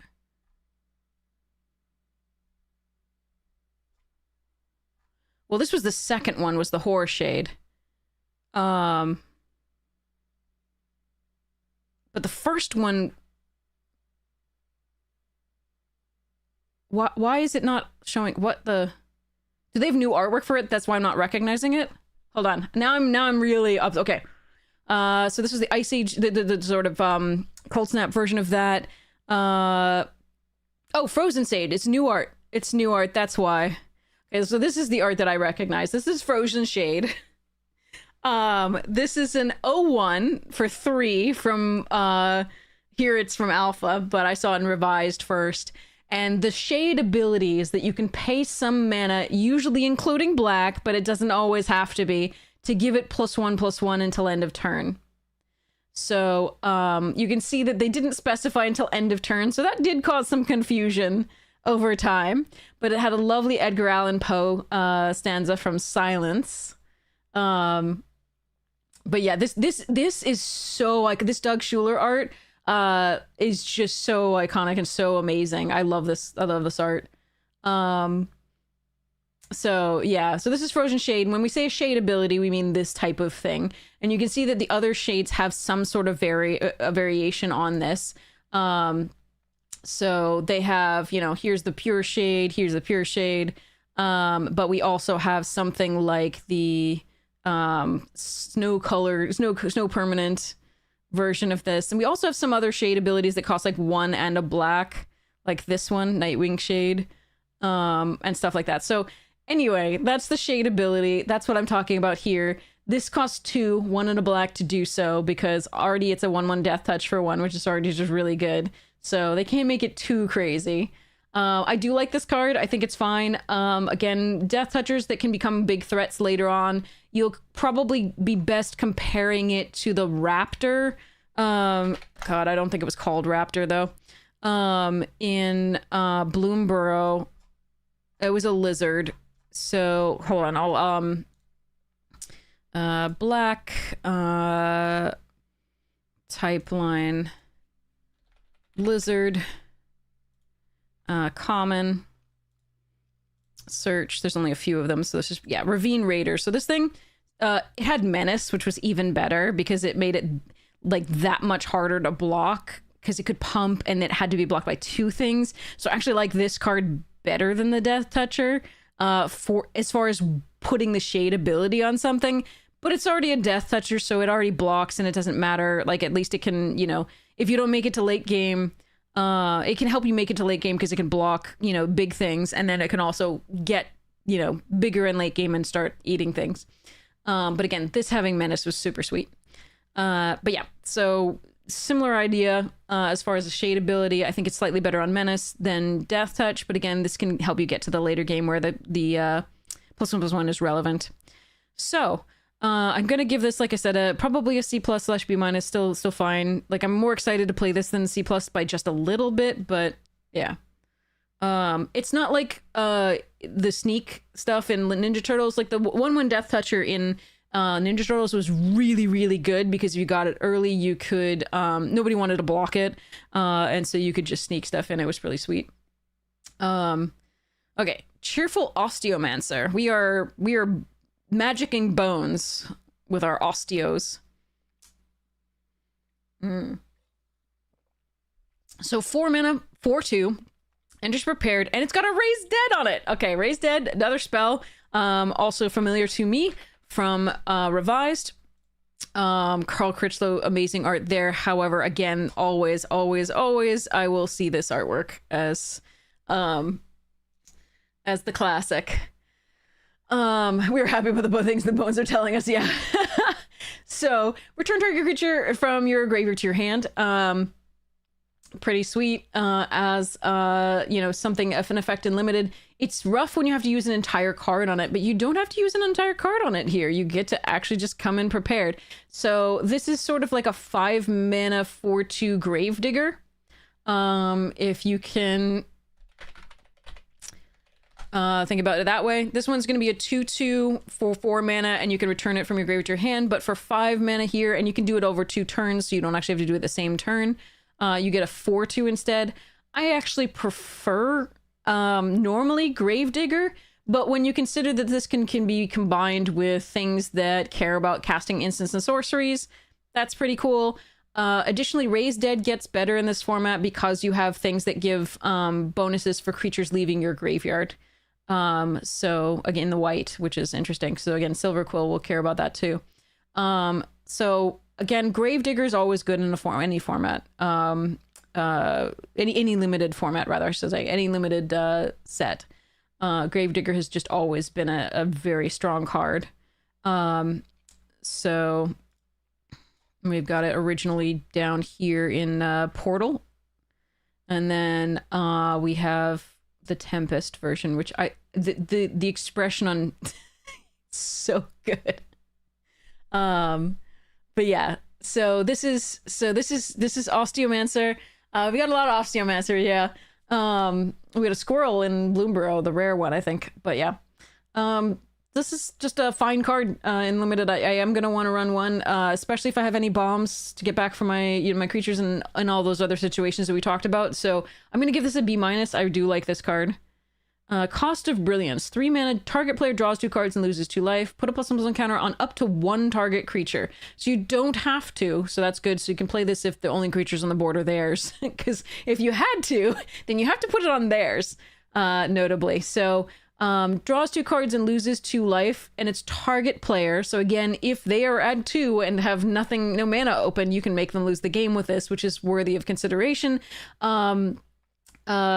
Or you can do it to yourself and put a counter on up to 1 target creature. So this is kind of... the problem with this is you don't get any Scry or Surveil first.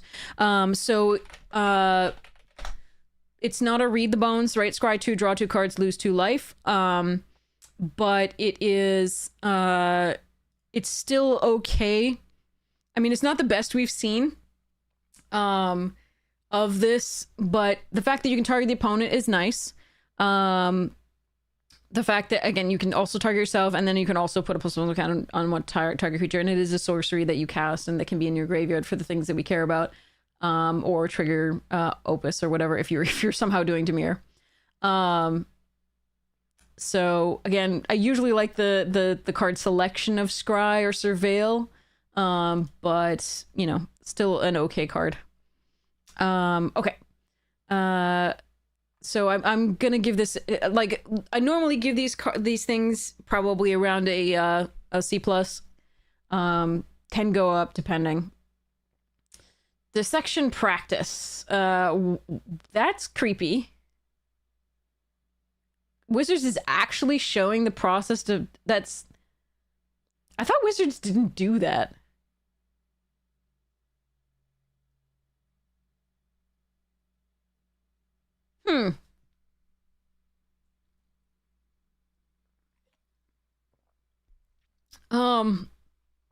Okay.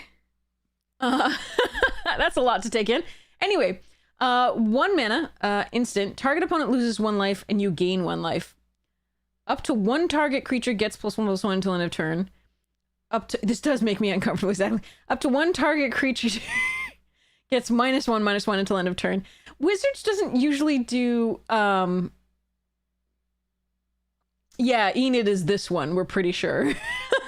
The brown-haired one is Enid. I'm pretty sure Enid is not the one gleefully cutting open a pest. I also think, yeah, anyway.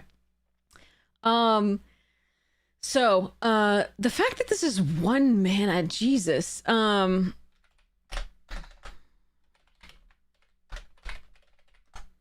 was a T on the end there. Okay. Yes, I meant with 1 L, sorry. Okay. So until end of turn, target creature you control gets +1/+1, and target creature an opponent controls gets -1/-1. This required 2 targets. Number 1. See? This does not. This says up to 1 target creature. And up to 1 target creature. So this, you had to have 2 creatures on the board, one that you controlled and one the opponent controlled. It was a good card because it could really make combat math tricky. Skullduggery trickery. Okay. Anyway, so it was good to do that at the cost of 1 mana, but it did require, like, if your opponent put out a 1/1 on turn 1, or like a 2/1 or 3/1 early, you always wanted to be able to -1/-1 it. You always wanted to be able to do that. and you couldn't because you needed your own creature on the board to do it too. So that was one of the drawbacks slash pluses of this, was that you could target their creature and your creature, but you had to have both. This does not. And it has the additional loses 1 life and you gain 1 life, which is huge for Witherbloom. The gain 1 life synergies are enormous. This is crazy. And I'm going to be very highly picking this card and completely trying to ignore the artwork.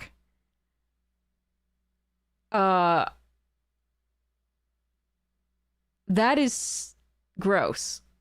And not the artwork, the card. The card is so good. Jeez. I'm gonna give this a B+. This is a good card. Dang. I mean, we had other ones that cost 1 and a black that did some things, but like this is a crazy card.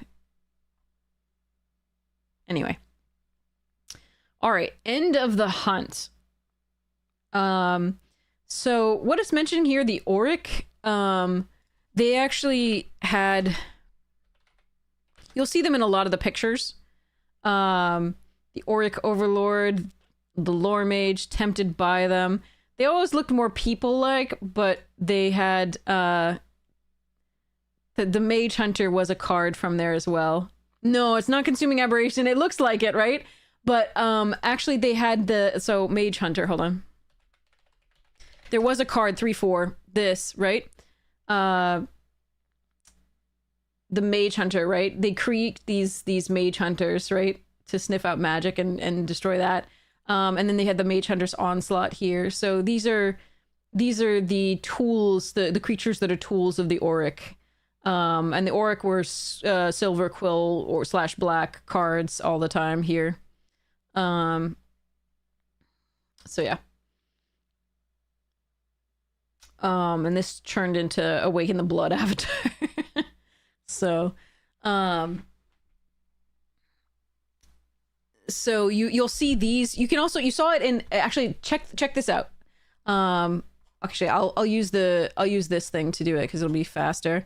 Look at the Essence Scatter. Take in that artwork and tell me what you see. That is a Mage Hunter, right? Yeah, the Mage Hunters do kind of look like slivers, but this is actually a Mage Hunter. Because look at the split jaw and the tongue. This part of their arm, the first one, does look like a sliver, but their heads don't look like slivers. And I think they have more legs than slivers do as well. But yeah, the Mage Hunters are, they look like this, but their first arms look very much like slivers, but their faces don't, as you can see. But Essence Scatter in this is that. Anyway, sorry. I thought that was cool. So, so here's End of the Hunt. 2 mana, sorcery speed. Target opponent exiles a creature or planeswalker they control with the greatest mana value among creatures and planeswalkers they control. So this is one of those types of removal spells that is not guaranteed to get rid of the thing you hate most on the board, on your opponent's board. Sometimes it does, but not always. Now they get to choose. If 2 things share the greatest mana value, if 2 things are 5, they get to choose. So it is, again, not guaranteed to take care of the thing you are most upset with, because they don't always have the greatest mana cost. But it's still a decent removal spell. It is also sorcery speed. But again, you know, a fine removal spell for, you know, taking care of something at the very least. So again, not super high compared to a targeted piece of removal in black usually, but also still worthwhile much of the time. This actually is worse in this set than usual, and here's why. The fractals have no mana cost. The fractals CMC is 0, the tokens, and the elementals.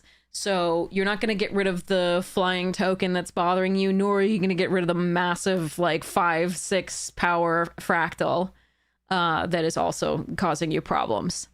So again, keep that in mind when you're playing against, like, Prismari and Quandrix. But in general, it's going to be a fine piece of removal. Not great, but fine. So again, I'm going to put it as a B. But, like, a very useful card, just not the most amazing. So this is Eternal Student. This is a 4 mana 4/2. This was played on Shuffle and Play. And it is a fine card.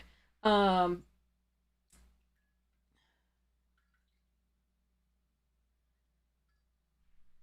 just getting my tea, sorry.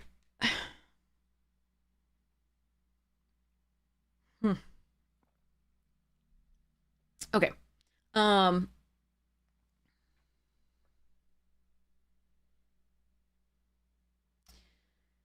So the idea, yeah, this does hit hard for anyone who's ever been a student, really. So this is a 4/2 for 4, which is not a good ROI usually. That does, you hope it trades up, but there's so many things with two power in this that you're just like, meh. The fact, though, that you can exile it from the graveyard to create 2/1/1 white and black Inkling creature tokens is pretty amazing, though. So you get multiple pieces of value out of it, which is nice. And you also get, if you're running the white that cares about exiling cards from your graveyard, great. So perfectly fine card. Give it a B. This is great. This is an A minus. This is, it doesn't matter whether you gained life this turn. This is still a murder, but it costs 1 less black pip. It costs a colorless instead of that. So it's easier to splash in a deck. And it's just easier to cast overall. If you're in a green-black deck and you only have 1 black source, you can still cast this damn card. So they have Power Corrupt Murder here. And this is a very good removal spell. So, and if you happen to also have gained life this turn, it adds insult to injury by causing them to lose 3 life. Things MTG players say, yeah. Things that without context sound pretty bad.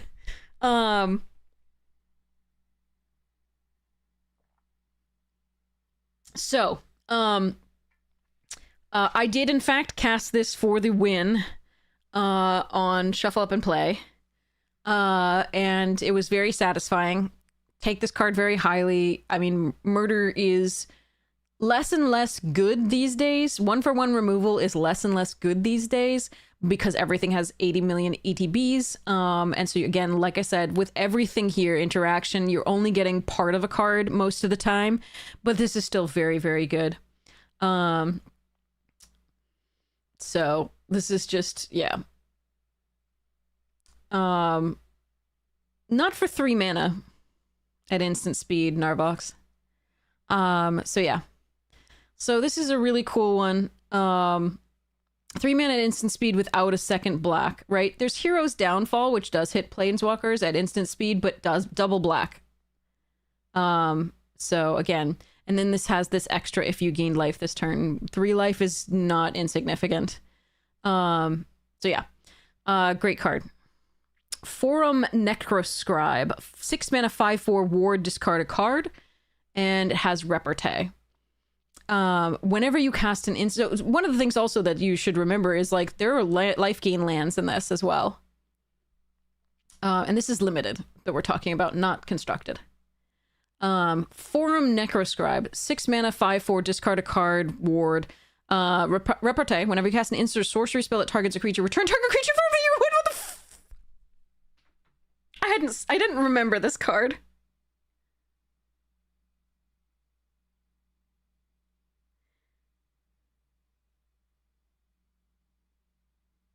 This card is stupid. All right. Yeah, slam this card. It's good. Obviously, there's a diminishing point of returns on how many you can put in the deck. Because it's 6 mana. but this card is nutty. As long as you can cast a spell that targets a creature, you just get return any target creature card from your graveyard to the battlefield. It's so stupid. Dear God. Okay, anyway. Yeah. This is an A-. This is really good. I love this card. Oh, so good. And even if they want to take care of it, even if they can do the 4 damage, they have to discard a card to target it. That's nuts. That is nuts. All right. As we've seen, so this is a reprint. This is Last Gasp.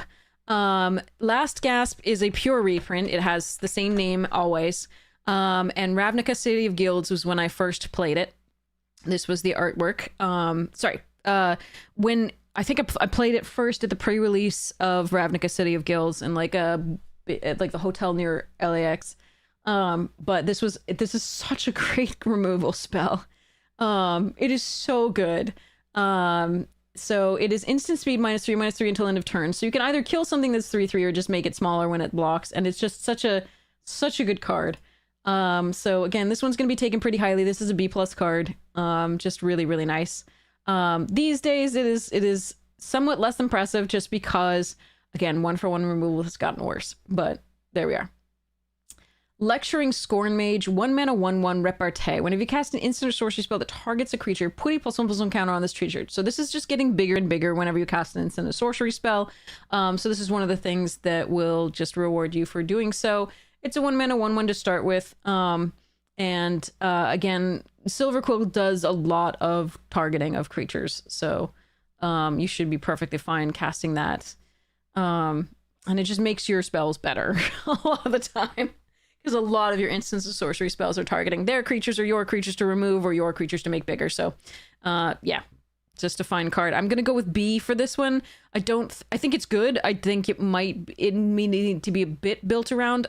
When you do build around it, though, I think it's probably a B+. Leech Collector. Somebody's really happy about getting a leech.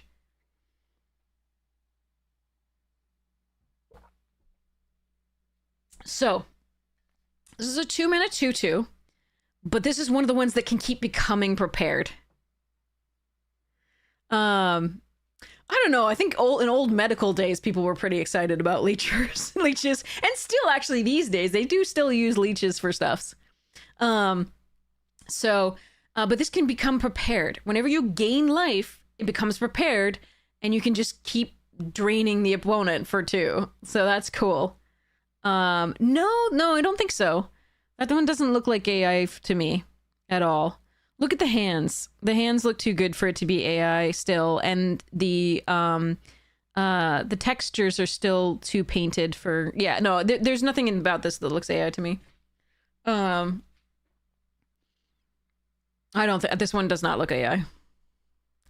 But yes, this is a really sweet one. I really like this card.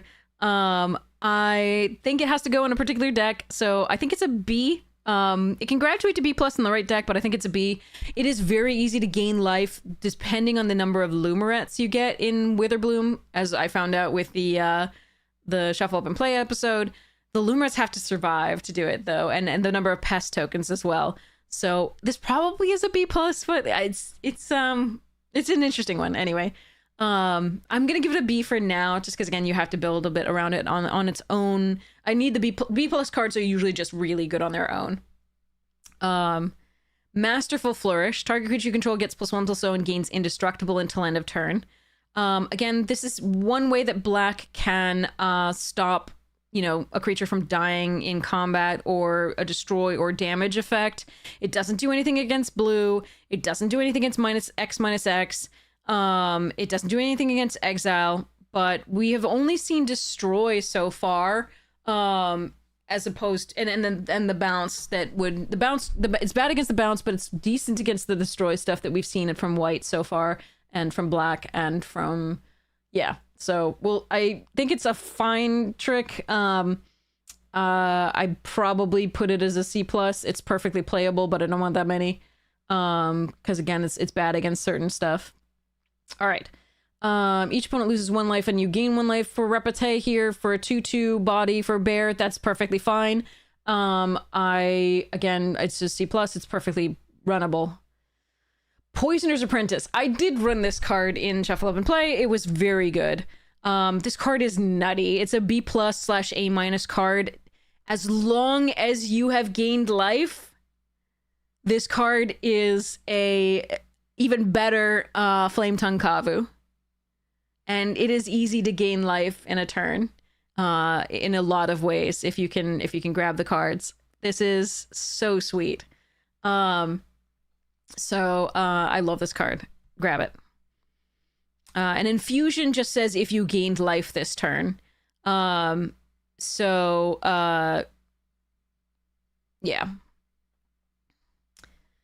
That's what that keyword means. If Infusion just says if you gain life this turn, something happens. Pull from the grave. Return up to 2 target creature cards from your graveyard to your hand. You gain 2 life. So we've had a lot of versions of this. Soul something, blah, blah, blah, 3 mana. It's just a spell, so I'm never going to get this. Okay. Not Reef Soul. Wow, there's a lot of souls. Never mind. Okay, anyway. Okay, so let's go advanced really quickly. Because I do want to talk about this card.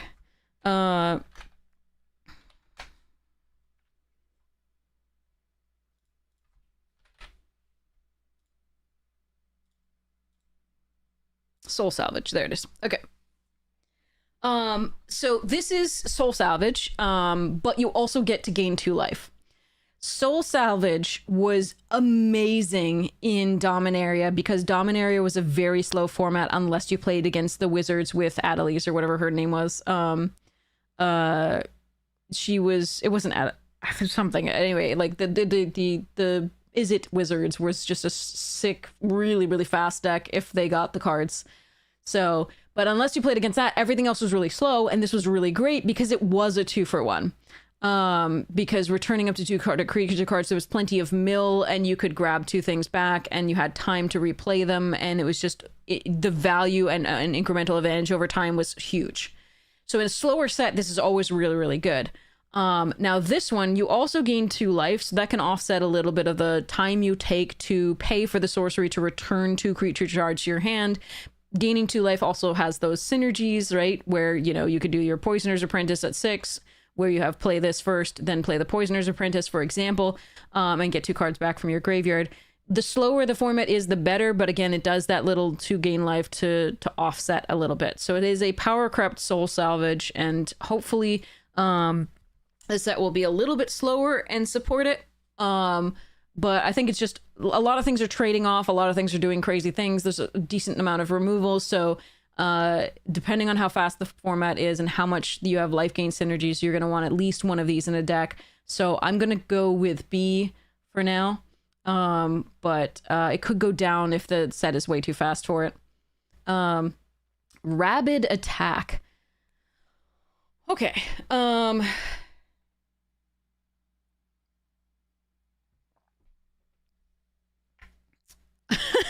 The squirrels.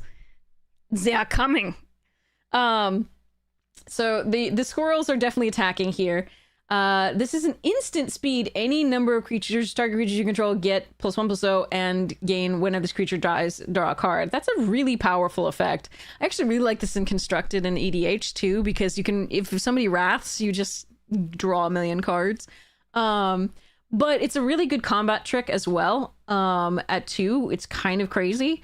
So not only is it a mass pump spell, obviously it's not +2/+0 like you usually see in white or red, like Trumpet Blast or Charge, right? Inspired Charge. Where'd it go? Well, Heroic Charge and other versions of this, like 2 mana, so 4 mana for a +2/+1 across the board is oftentimes what we'll see. And then we see Trumpet Blast in red, where the attacking creatures get +2/+0, or all your creatures get +2/+0 until end of turn. This is +1/+0 across the board, which can be enough sometimes to just crush the opponent. Whether or not you get this when this creature dies, draw a card. So considering that black often has a lot of pest tokens and things like that, I like this card. quite a bit. I'm going to go B plus on this one. I think that there's diminishing returns, remember, and your deck has to be a little bit, to some degree, happy to go wide. But yeah, I really like this card. I'm going to give it a B plus. I played this card. This card won me a game, only because Prof didn't really think about how many creatures I had on the board. But yeah. So this is Scathing Shadelock. It's a Snake Warlock. It's 5 mana 4/6, which is already fine ROI. That's decent stats. And it can keep becoming prepared. And this one, it does not have to do anything to become prepared except survive to your first main phase. So it's not going to do anything the turn it comes into play. You're not going to be able to play Venomous Words on the turn it comes into play. But the next turn, at the beginning of your first main phase, you will be able to cast the Venomous Words. And to give target creature +2/+0 death touch until end of turn, pretty sweet. So I do like this card. I had fun with it. I don't think it's the best thing, but it keeps becoming prepared, which is pretty annoying for your opponent. You can keep casting sorceries. That does stuff. It targets things through your repartee. I like this card a lot. I'm going to give it a B+. I don't know that you want that many in your deck, but I'm going to give it a B+. Just because six butt is pretty hard to kill for a lot of different colors. I mean, obviously not for black or white, but yeah. It is really nice. So I'm going to give it a B+. Again, diminishing returns on second and third copies, but there we are. Send in the Pest. I did play this card as well because I needed a 23rd card.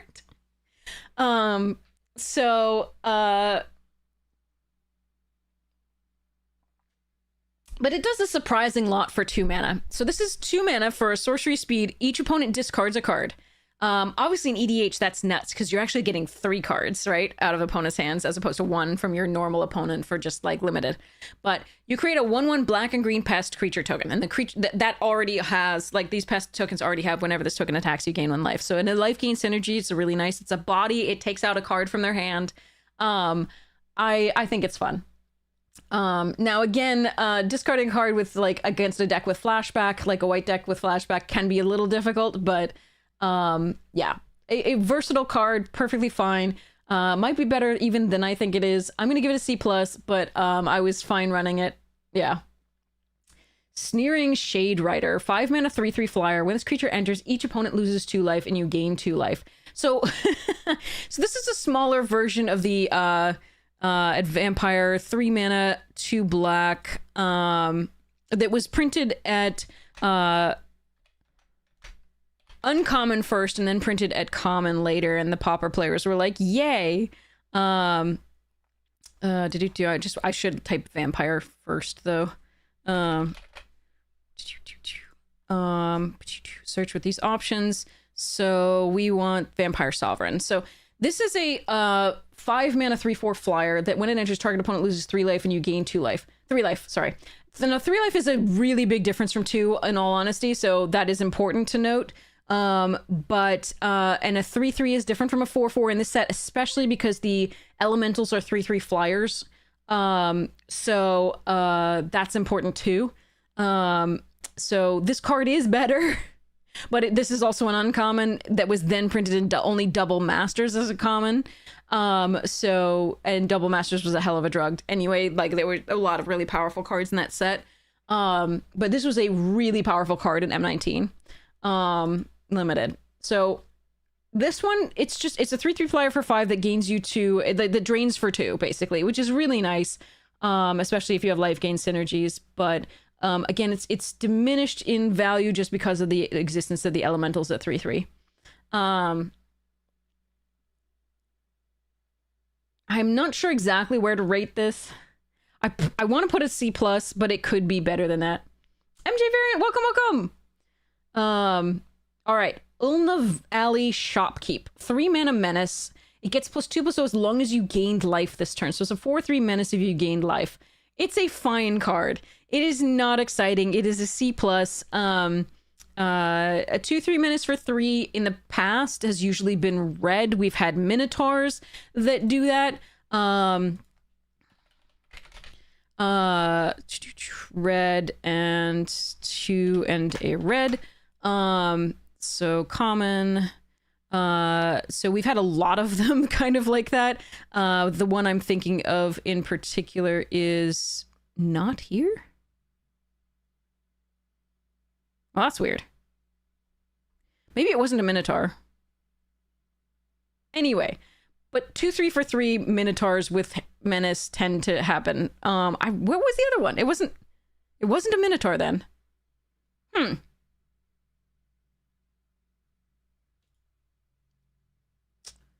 was a 2, 3.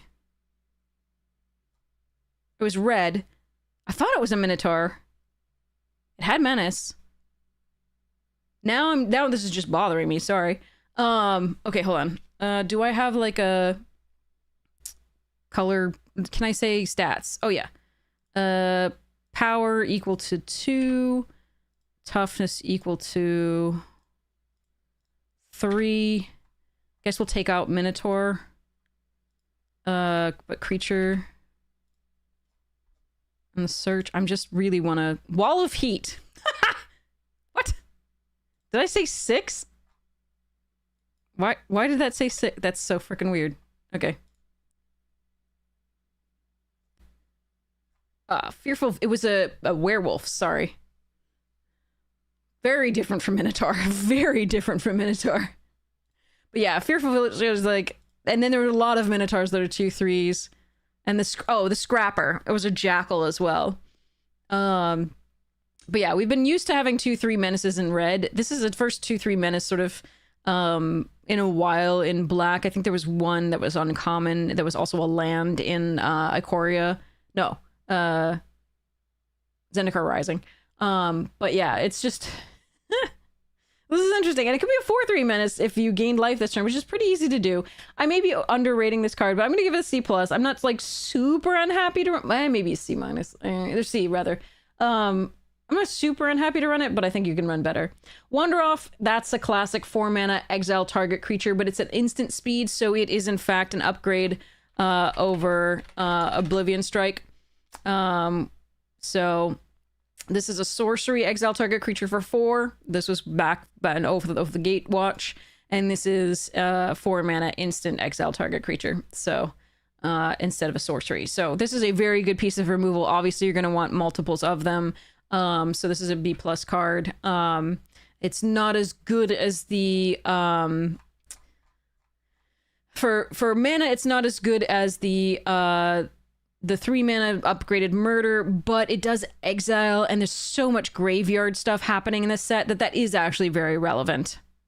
So it is really interesting there. Now, okay, Ancestral Anger is a reprint from what's it? So, but we will get into the red right after I go to my meeting with untap.gg. And I will come back and we'll start doing that and try and get to the end of the comments and uncommons today. In the first part of the day, and then later on I'll try to go for the rares and mythics before we go to the tomorrow, early access tomorrow. Your favorite streamers will be streaming starting at 1 p.m. Eastern / 10 a.m. Pacific tomorrow, Wednesday the 15th. Secrets of Strixhaven, early access.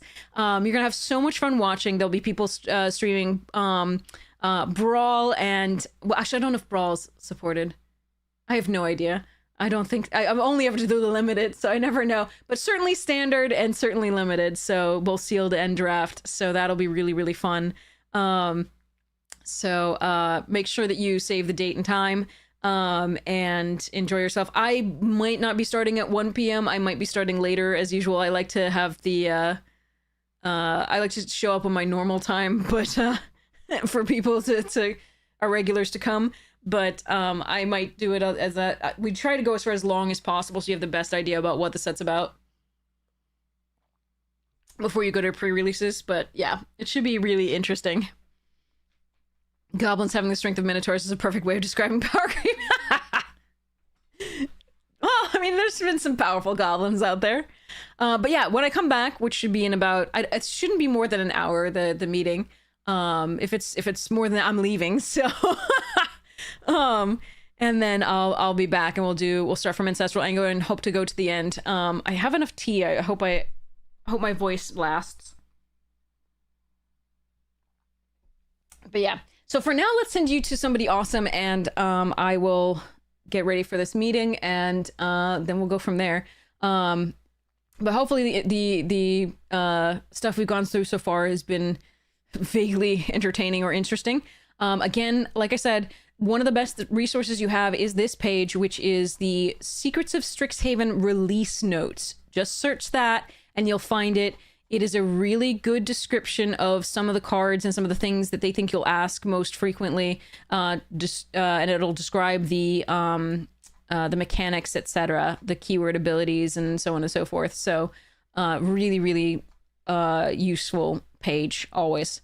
Sometimes it doesn't answer the questions you have, and in that case, definitely come back here. We do find people who might have the answer, or find a judge to ask online. There are definitely players and judges that make themselves available for your edification. So, all right.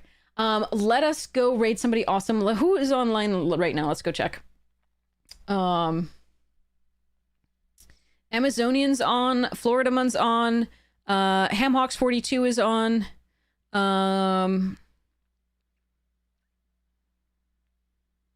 Yellow Hat, who's Gabe Nassif, pro player, is on.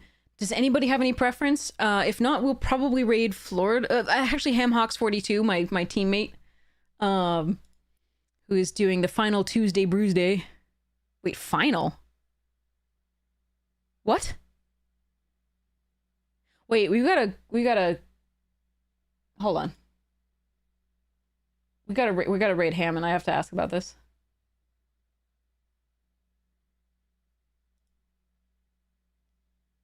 Final's weird. Final's scaring me.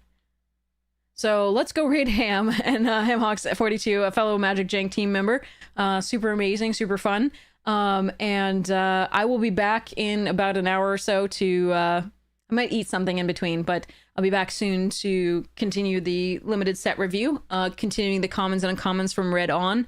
And then we'll, later on this evening, we'll probably go into the rares and mythics. All right. I love you all. I hope you have the most wonderful morning, noon, night, afternoon, tea, second breakfast, whatever time it is for you. I hope you see you later if you're able to join me. If you missed a moment and want to hear about a particular card or something, and you can fast forward and rewind and pause, here's the YouTube link. All of the VODs are on there, and box openings and arena opens and directs and things like that. So hopefully you'll enjoy that too. Consider liking and subscribing if you enjoy. If not, I am so sorry to have wasted time, and I really appreciate your having checked it out anyway. All right, so let's go raid now. Check out the sponsors you get a chance: Magic Jank, Fractal, and Rogue. Super amazing friends of the stream. All right, raiding now.